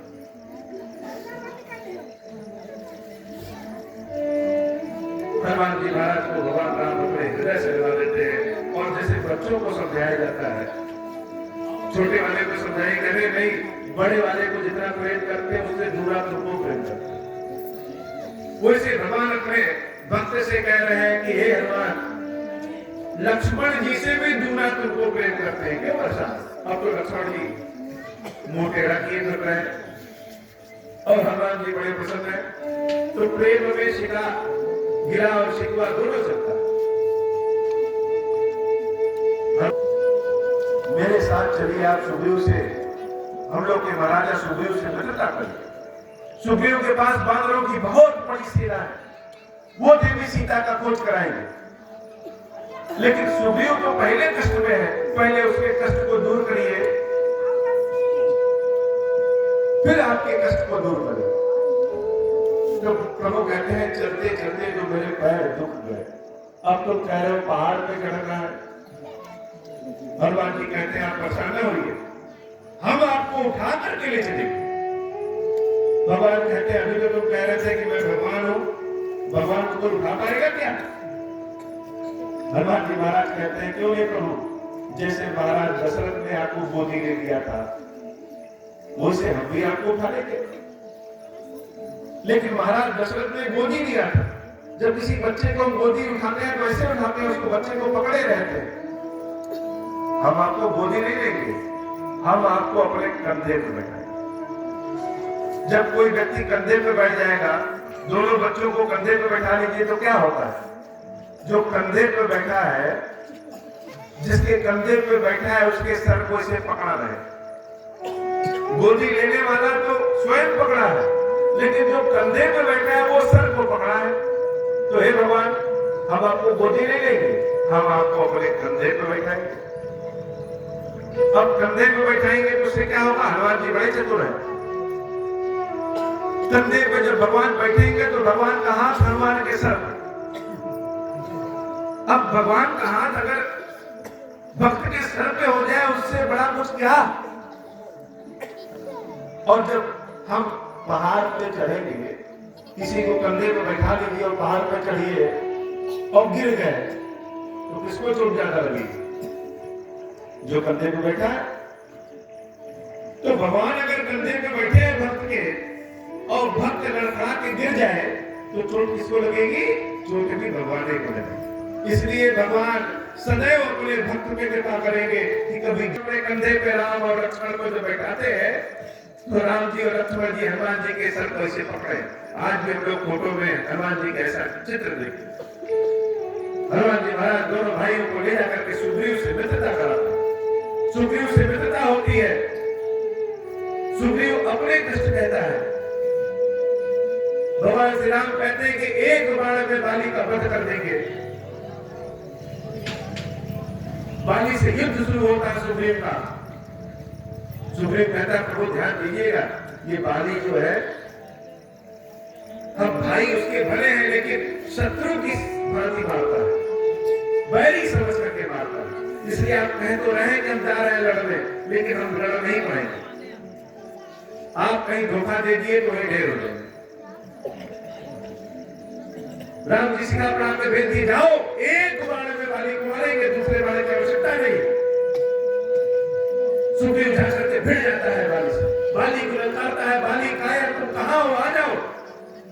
बाली जब नाराज होकर के गुस्सा करके युद्ध के लिए आता है तो बाली की पत्नी कहती है रुक जाओ। जो सुग्रीव तुम्हारे डर से भाग रहा था आज इतना ललकार रहा है तो उसके पीछे वो नहीं किसी और का हाथ है। लेकिन बाली को अभिमान है, बाली अहंकारी है। बाली के अंदर एक दोष है कि अहंकार। अहंकारी व्यक्ति जब तक सबको दिखाता नहीं है तो मानता नहीं। एक बार रावण बाली से लड़ने आया, रावण को बाली ने बहुत मारा। मारने के बाद वो चाहे तो रावण को हमेशा के लिए मार दे, लेकिन क्या किया, रावण को अपने बगल में दबा और दबा के चारों ओर घूम रहा है। क्यों? क्योंकि अकेले कोने में अगर हम रावण को मार भी दें तो कोई देख तो रहा नहीं, कैसे पता चलेगा कि हमने मारा? कोई मानेगा ही नहीं। अहंकारी व्यक्ति का जब तक नाम ना हो, जैसे बहुत सारे लोग अपना सर्टिफिकेट, अपना जो भी प्रार्थना होता है, पत्र होता है, जो भी पुरस्कार मिला रहता है, सब कुछ ले करके चलते हैं। कोई मिले तुरंत दिखाना शुरू करते, देखो हमारा सम्मान यहाँ हुआ। किसी मंत्री के साथ फोटो खिंचवाए, तुरंत फोटो खिंचवाए मंत्री जी के साथ, आज ऐसे मिले। क्यों? क्योंकि जब तक सबको दिखाएंगे नहीं तब तक तृप्ति नहीं मिलेगी। बाली ने रावण को अपने बगल में ले लिया और जहां जहां घूमता सब जगह दिखाता कि देखो तुम लोग रावण से डरते थे, मैंने रावण का क्या हाल हुआ। तो बाली अहंकारी। पत्नी ने रोका, समझाया, बाली नहीं समझा। पत्नी को कह रहा है कि अगर वो राम भगवान होंगे तो मार देंगे तो बढ़िया है, उद्धार हो जाएगा। जाकर के सुग्रीव से युद्ध होता है और सुग्रीव को बाली बहुत मारता, भगवान तीर नहीं चलाते।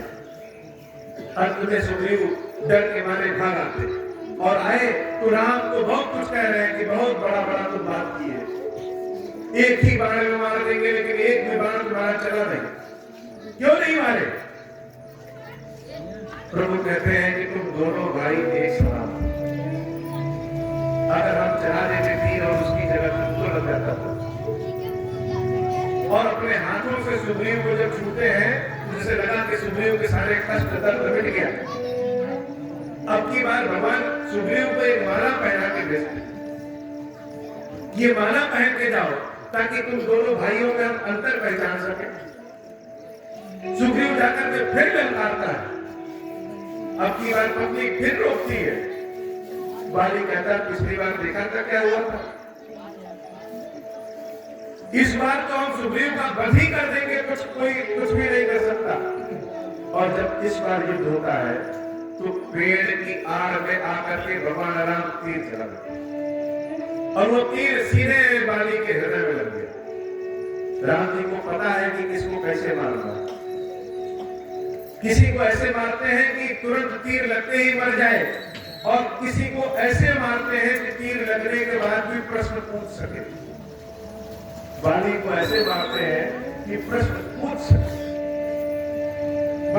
बाली लड़खड़ा के गिर जाता है और जब गिरता है तो दूर दिखता है कि कोई चढ़ भी आ रहा है, भगवान राम सामने आते हैं। तो बाली हंसते हुए कहता है कि तुम भगवान हो।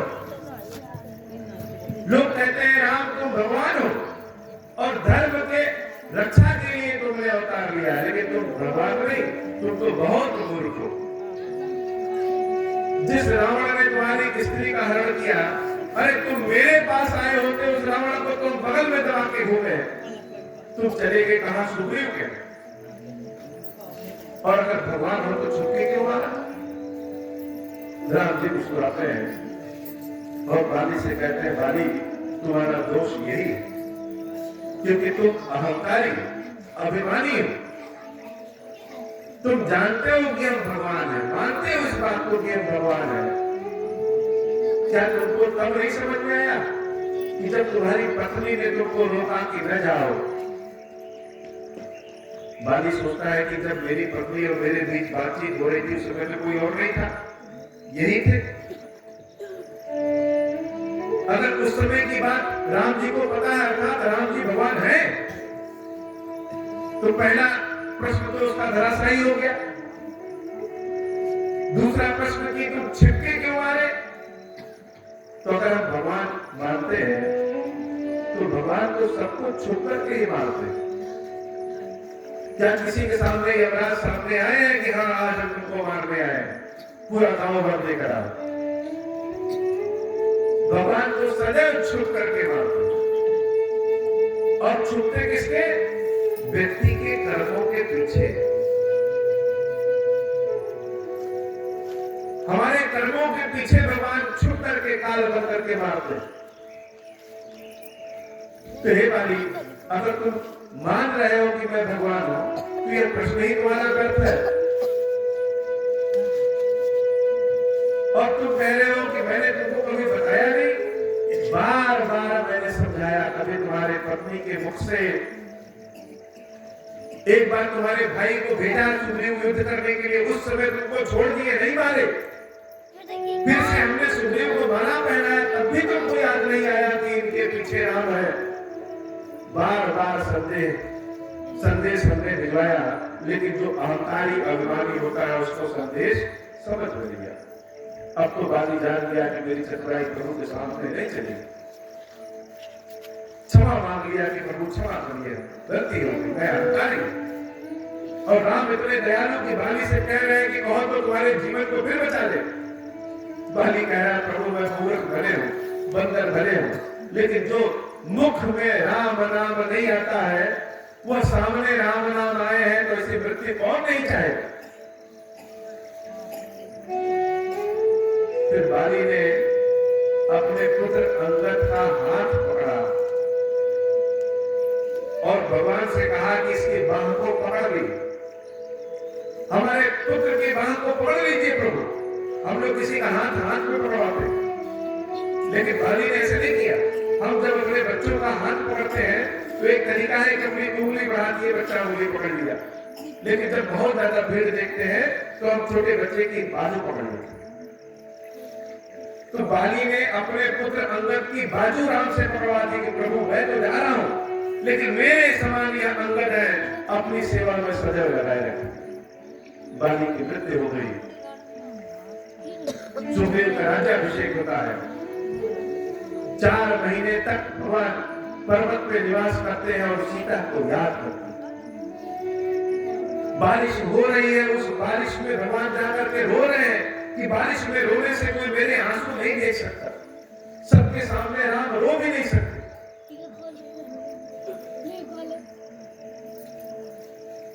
सुग्रीव की सब पूरी सेना आई। देवी सीता की खोज करने के लिए बहुत सारे बंदर इकट्ठे हुए।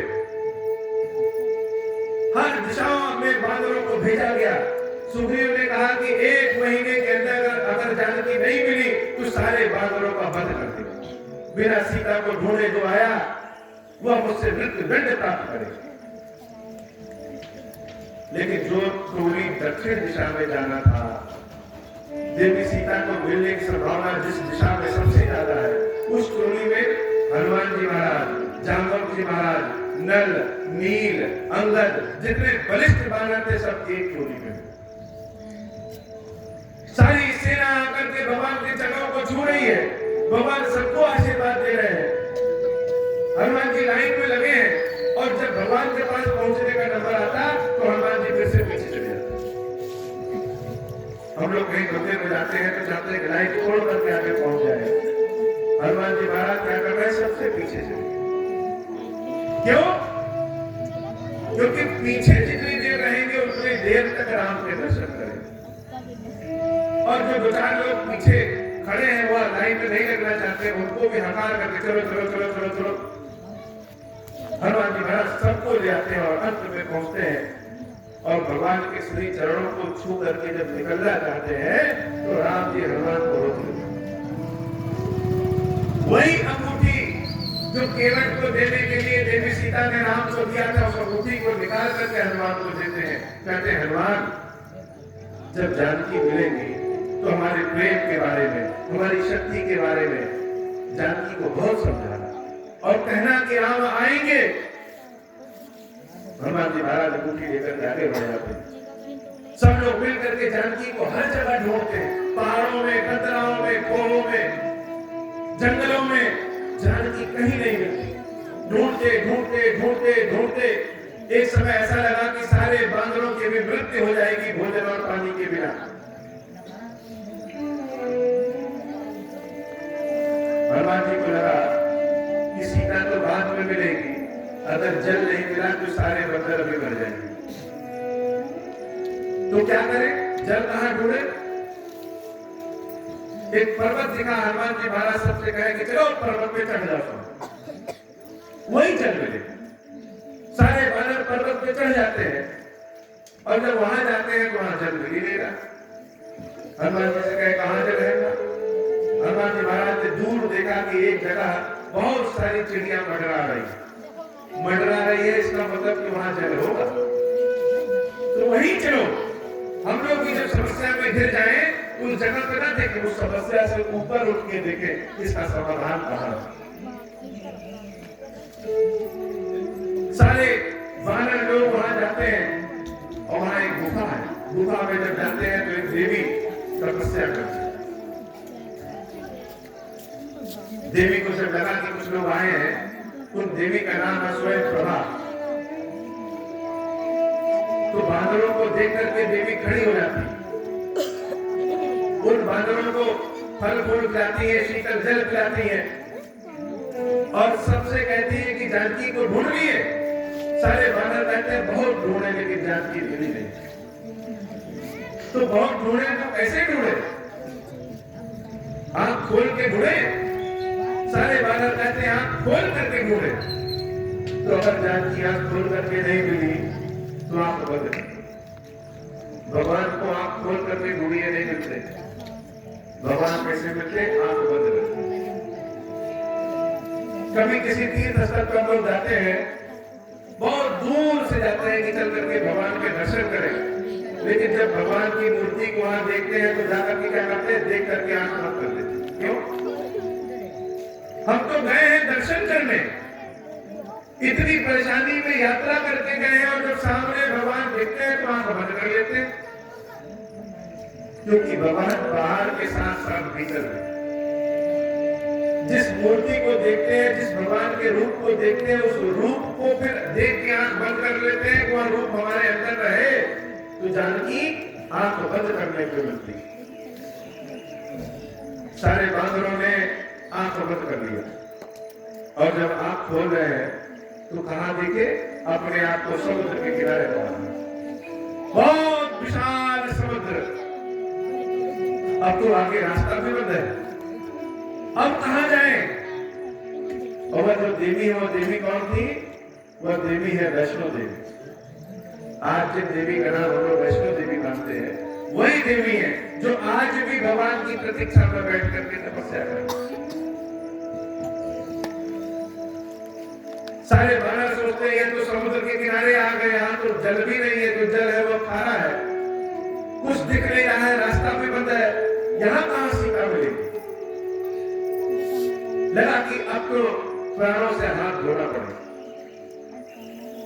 अब मरे तब मरे। तब तक एक बहुत बड़ा गिद्ध आता है। वो गिद्ध कहता है अरे वाह, आज तो हमको बहुत भरपेट भोजन मिलेगा। इतने सारे बंदर हैं और सब मरने वाले हैं और सब यही मरेंगे और हम अकेले बैठ के सबको खाएंगे। अब तो बंदरों का प्राण और सूख गया। एक तरफ समुद्र उसमें डूब जाए, वापस जाए तो सुग्रीव मार देंगे, सीता मिली नहीं और यही रह जाए तो यह गिद्ध खा जाएगा। तब क्या करें?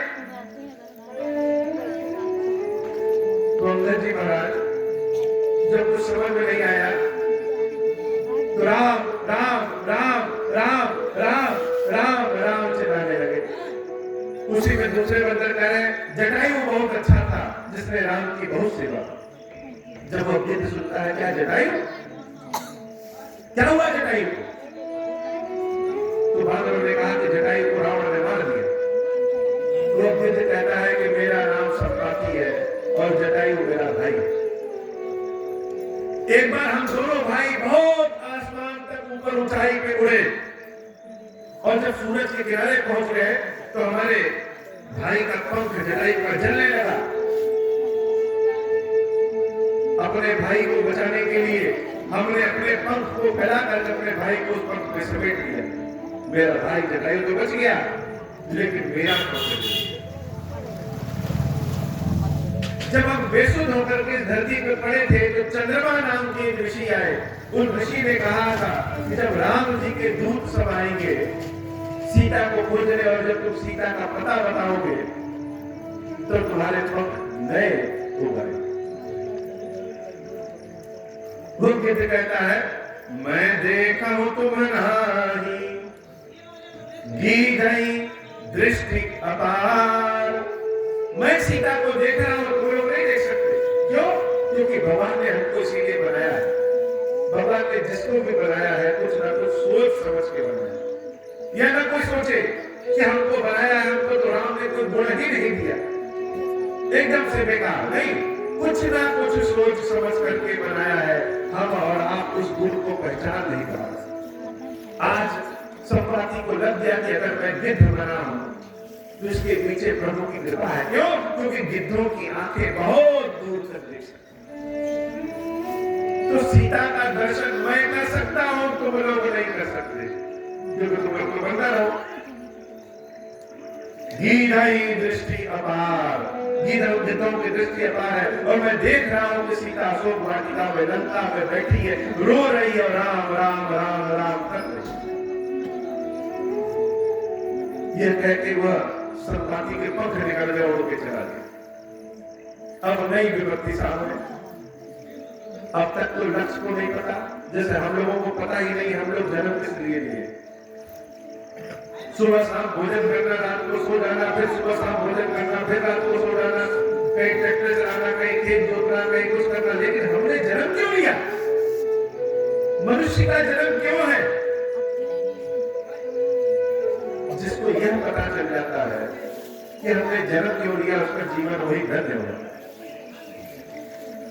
तो पहले तो लक्ष्य का पता नहीं रहता है कि हमको करना क्या। बानरों को लक्ष्य का पता है कि करना क्या है, तो जानकी की खोज कर ली, लेकिन यह नहीं पता है कि जानकी है कहां। जैसे आपको कोई कहे कि आप कोई काम करो तो आप कहेंगे कौन सा काम करें? तो कोई कह देगा कि ऐसा करो, किसी चीज की एजेंसी ले। एजेंसी ले तो कैसे ले? एजेंसी लेने में तो करोड़ों रुपए लगेगा। अब वो कहां से आएगा? ऐसे ही अभी तक तो लक्ष्य था कि जानकी को खोजेंगे, बस जानकी का पता नहीं। आज पता चल गया कि जानकी कहां है, तो जाए कैसे? बीच में इतना बड़ा समुद्र 100 योजन का और सब बहाना है, किसी को उड़ने नहीं आता, किसी को तैरने नहीं आता। अगर बंदर की जगह मछली होते तो समुद्र में तैर करके जानकी के पास पहुंच जाते। अगर बंदर की जगह पक्षी होते तो उड़ करके जानकी के पास पहुंच जाते। अब पहुंचे कैसे? बड़ी विकट स्थिति हुई कि जाए तो कैसे जाए?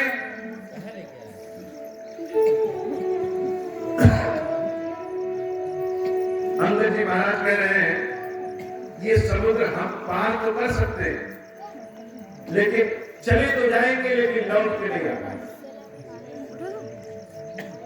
कोई कह रहा है हम चले भी जाएंगे और चले भी आएंगे, लेकिन लंका की भाषा हमको नहीं पता। कोई कह रहा है हम हिम्मत तो करें लेकिन आधे समुद्र में डूब गए तो क्या हो। कोई नहीं कह रहा है कि हम जा पाएंगे। उसी बीच में जामवंत जी महाराज कह रहे हैं कि मैं बूढ़ा हो गया हूं।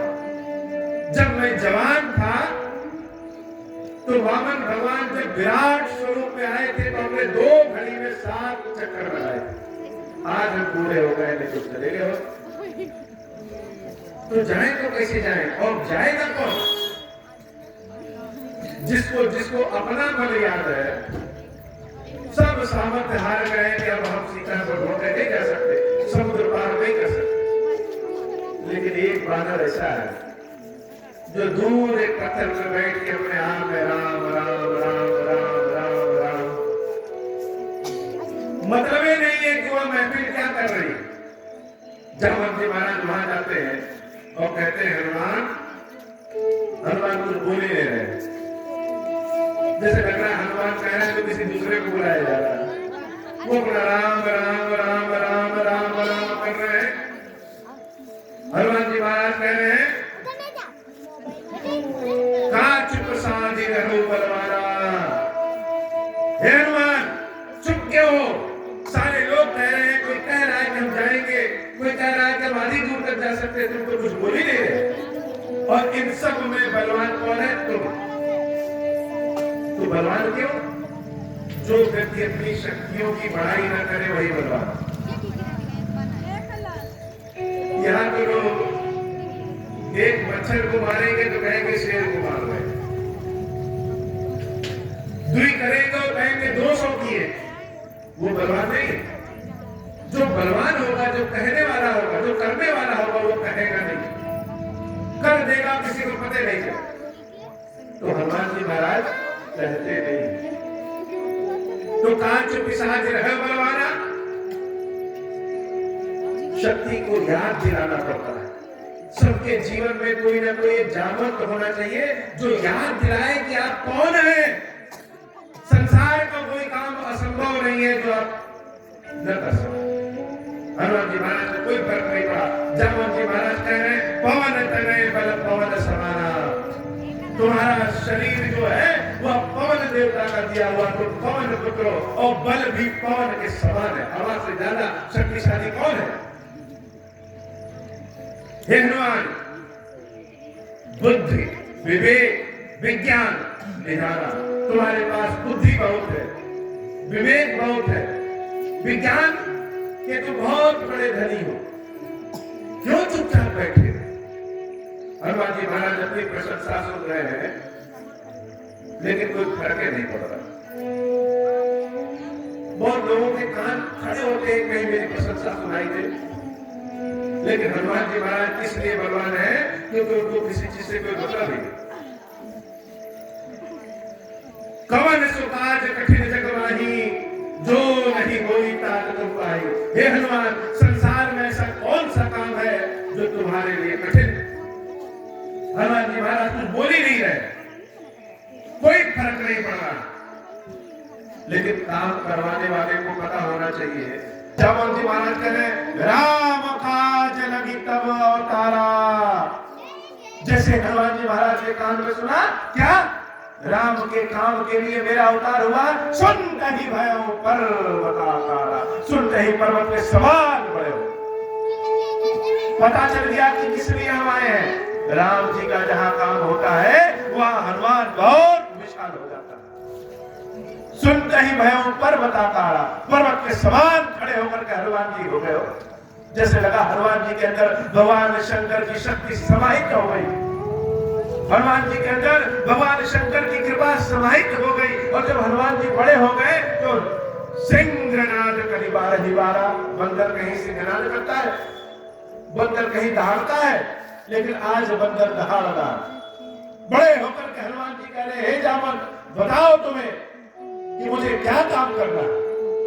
कहो तो रावण को पूरे खानदान समेत उठा करके राम के चरणों में पटक दो, या कहो तो त्रिकूट पर्वत जिस पे लंका बसी है उस पर्वत को ही उखाड़ करके यहां ले आ दो। बोलो उचित सिखावन देहु मोही, जो उचित सलाह दो वह मुझे क्या करना है। जब आपके पास बहुत शक्ति हो जाएगी तो उचित सलाह देने वाला कोई नहीं मिलता। कोई यहां ले जाकर भिड़ा देगा, कोई वहां ले जाकर के आपको फंसा देगा। और आप पास तो रह सोचेंगे हमारे पास बहुत शक्ति है, लेकिन हर व्यक्ति को एक व्यक्ति जामत की तरह होना चाहिए जो उचित सलाह दे। वरन तन तेज विराजा सोने के समान चमक रहे। जैसे कोई पर्वत आकर के खड़ा हो गया, जामवंत बताओ मुझे क्या करना है। जामवंत महाराज हाथ जोड़कर कह रहे हैं प्रभु इतना करो ताप तो बुझाई, इतने करो कि जाकर के लंका सीता ही देख अहू सुधियाई। देवी सीता के बारे में देख करके पता लगा करके आकर के राम जी को बता दो, तब जाकर के राम जी अपनी सेना के साथ जाएंगे और रावण का वध करके सीता को ले आएंगे। अब हनुमान जी महाराज जब सुने कि राम के काम के लिए हमको जाना है और सीता का पता लगा के आना है, बस इतने काम, इतना छोटा सा काम, अभी हम जाते हैं। और हनुमान जी महाराज उड़ान भर देते। हम सबके अंदर भगवान की कृपा हमेशा बसती है, लेकिन जिस दिन हम अपनी कृपा भगवान की कृपा को पहचान जाए उस दिन इतनी शक्ति मिल जाएगी कि आपके सामने कुछ टिक नहीं सकता। शिव जी की कृपा जब हनुमान के अंदर आई तो हनुमान क्या हो गए, अतुलित बलधामम। बाकी सबके बल के बारे में पता है, हनुमान जी महाराज के बल के बारे में कोई पता नहीं। कैसे? जैसे शंकर जी के बल के बारे में कोई नहीं जानता। अतुलित बलधामम हे शैलावलय। जैसे शंकर जी कर्पूर गौरव है, जो कपूर के सामने समान सफेद स्वच्छ है, वैसे हनुमान जी कैसे हे शैलावलय, हे अर्थात बर्फ के समान। बर्फ सफेद दिखती है लेकिन अंदर बहुत मजबूत शरीर होता है पहाड़ों पे, वैसे हनुमान जी महाराज हे शैलावलय। जैसे स्वयं कैलाश ने अवतार ले लिया, धनुष बल किसान, बुराइयों का नाश करने के लिए। ज्ञानी संसार में जितने भी ज्ञानी बुद्धिमान है सबसे आगे कौन है? हनुमान जी महाराज। सकल गुण निधानम, किसी के अंदर एक दो गुण होते हैं, हनुमान जी महाराज के अंदर संसार के सारे गुण हैं। वानराणाम धीशम, वानर के रूप में रघुपति के भक्त, भगवान राम के प्रिय भक्त, बात जातम नमामि। ऐसे श्री हनुमान जी महाराज को बारंबार प्रणाम है। बोलिए श्री हनुमान जी महाराज की जय हो। हनुमान जी महाराज अब समझ में आ गया कि मुझे क्या करना है। जामवंत के वचन सुहाए सुनी हनुमंत हृदय अति भाई। किसी किसी की बात हमको बड़ी अच्छी लग जाती है, और किसकी बात अच्छी लगेगी? जो बात हमारे मतलब की हो। हनुमान जी का मतलब ही भगवान राम की सेवा करना। जब हनुमान जी के अंदर बहुत शक्ति आ जाए, कभी बच्चों को देखिए तो बहुत खुश होते हैं, हवा तेज चले तो ऐसे करके उड़ते हुए दौड़ते हैं, ऐसे जैसे लगेगा कभी गिर पड़ेगा। जब भगवान की शक्ति शरीर में आ जाती है तो उस शक्ति को संभालने वाला भी भगवान होता है। हनुमान जी महाराज जैसे बहुत तेजी से दौड़ रहे हैं, जैसे हवाई जहाज उड़ने के पहले दौड़ता है, वैसे हनुमान जी महाराज बहुत तेजी से दौड़ रहे हैं। बार बार राम जी आकर के हनुमान को संभाल रहे हैं, संभलो संभलो संभलो। एक बड़ा सुंदर पर्वत है, उस पर्वत पे दौड़ करके हनुमान जी चढ़ जाते हैं और उस पर्वत से ऐसे छलांग लगाते हैं जैसे लगता है कि उड़ने लगे। बंदर कहीं उड़ता है? यह राम की कृपा है। किसने देखा है बंदर उड़ते?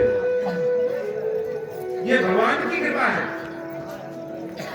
जिन अमोघ रघुपति करवाना, यही भांति चले हनुमाना। जैसे रामचंद्र जी का बाण जाता है अमोघ रूप से निशाने पे लग के आएगा, उसी तरीके से हनुमान जी महाराज राम के बाण के स्वरूप में चले जाते। जब तक बैठे हैं कोई नहीं पूछता है, और जिस दिन आपको पावर मिल जाए, जिस दिन आपको शक्ति मिल गई, जिस दिन पद मिल गया, आपके आगे पीछे सब लोग ढूंढने लगेंगे हमारा ये काम करा लो, हमारा ये काम कर लो। अरे कुछ नहीं तो हमारे घर पे आके एक कप चाय पी लो, कम से कम हमारे घर आकर के चाय पियोगे तो हम फोटो खींच के सबको बता तो सकते हैं कि फला चीज हमारे यहाँ है। हनुमान जी महाराज जब उड़ते हुए जा रहे हैं सारे लोगों की नजर हनुमान पे पड़ गई। क्यों? क्योंकि हनुमान आज अगर सफल होंगे तो सारा संसार सुखी हो जाएगा। जिस दिन सीता मिल जाएगी उस दिन सुख मिल जाएगा, और अगर हनुमान फेल हो गए तो सबका दुख बढ़ जाएगा। तो हनुमान जी महाराज उड़ते हुए जा रहे हैं, समुद्र के बीच में एक मैनाक पर्वत है। वो मैनाक पर्वत हनुमान जी से प्रार्थना कर रहे हैं कि आओ महाराज हमारे यहाँ थोड़ा सुस्ती कर लो, आराम कर लो, और आराम करके फिर चले जाना। हनुमान जी महाराज कह रहे हैं राम काज की दे दिन वो ही कहाँ विश्राम। जब तक रामचंद्र जी के काम को करने नहीं देंगे तब तक मुझे विश्राम नहीं मिलेगा। और उस मैनाक पर्वत को हाथ से छू करके उड़ जाते। आज की कथा इतनी। कल हम लोग हनुमान जी की यश गाथा फिर से सुनेंगे कि देवी सुरसा से मिलने के बाद हनुमान जी महाराज जब लंका में प्रवेश करते हैं तो लंका की स्थिति कैसी है, हनुमान जी महाराज की स्थिति कैसी। और आप सबसे यह भी अनुरोध है कि 7 बजे तक सब लोग आ जाया करिए। आधी कथा बीत जाती है तब लोग आधे लोग आते हैं। तब माया वश जीव जड़ संतत फिरहि बुलाना। हम पर क्रोध न करिए प्रभु कृपा सिंधु भगवान। शंकर दीन दयाल अब हम पर हो कृपाल। साप अनुग्रह होई रही विधि रात को रही काल। दीन दयाल विरुद्ध संभारी हरनाथ मम संकट भारी। जय जय होई नाथ जित मोरा करम सुबेगी जानी दास मैं तोरा। राम राज बैठे त्रैलोका हर्षित भय गए सब शोका। जे सकाम नर सुरहि जगावई सुख संपत्ति नाना विधि सावई। जो इच्छा करे हो मन माही हरि प्रसाद कछु दुर्लभ नाही। मंगल भवन अमंगल हारी उमा सहित जय जगत पुरारी। हे भगवान अनेक प्रकार के लोगों से व्याकुल और दीन हूँ। धीरेश्वर मेरी रक्षा कीजिए। देव देवेश्वर सबको निर्भय कर देने वाले महादेव जी आप यहाँ पधारिए और मेरी की हुई इस पूजा को पार्वती जी के साथ ग्रहण कीजिए, मेरा मंगल करिए। बोले खीरेश्वर महादेव जी की जय हो। ये खीरेश्वर महादेव जी का अक्षर प्रसाद है। जो व्यक्ति लेना चाहे वो दक्षिणा इसके माध्यम से ले सकते हैं। ये महादेव जी के मंदिर में पूजित है। इस अक्षर में लिखा है कि आपको क्या करना है। इसका खीर बनाना है और संपूर्ण घर वालों को बैठ के खाना है, भगवान को भोग लगाने के लिए। तो जो लेना चाहे वो ले सकते।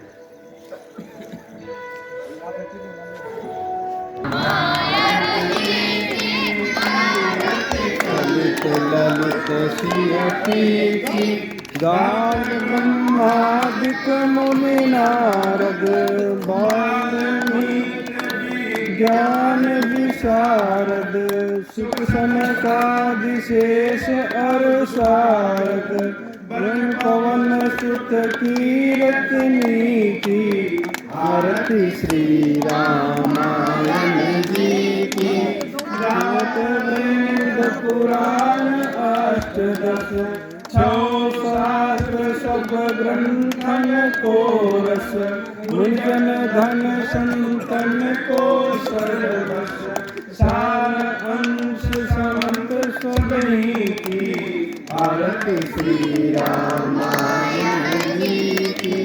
गावत तत् शंभु भवानी अर्घट संभव मुनि विज्ञानी। व्यास आदि कवि वर्ज बखानी। कर भूषोणि गरुड़ के रीति। आरती श्री रामायण जी की। कलिमल हरण विषय रस पीती सुर श्रृंगार मुक्ति जुबती की रोग भव मूल अमी की तात मात सब विधि तुलसी की आरती श्री रामाया जी की ललित ललित रामचंद्र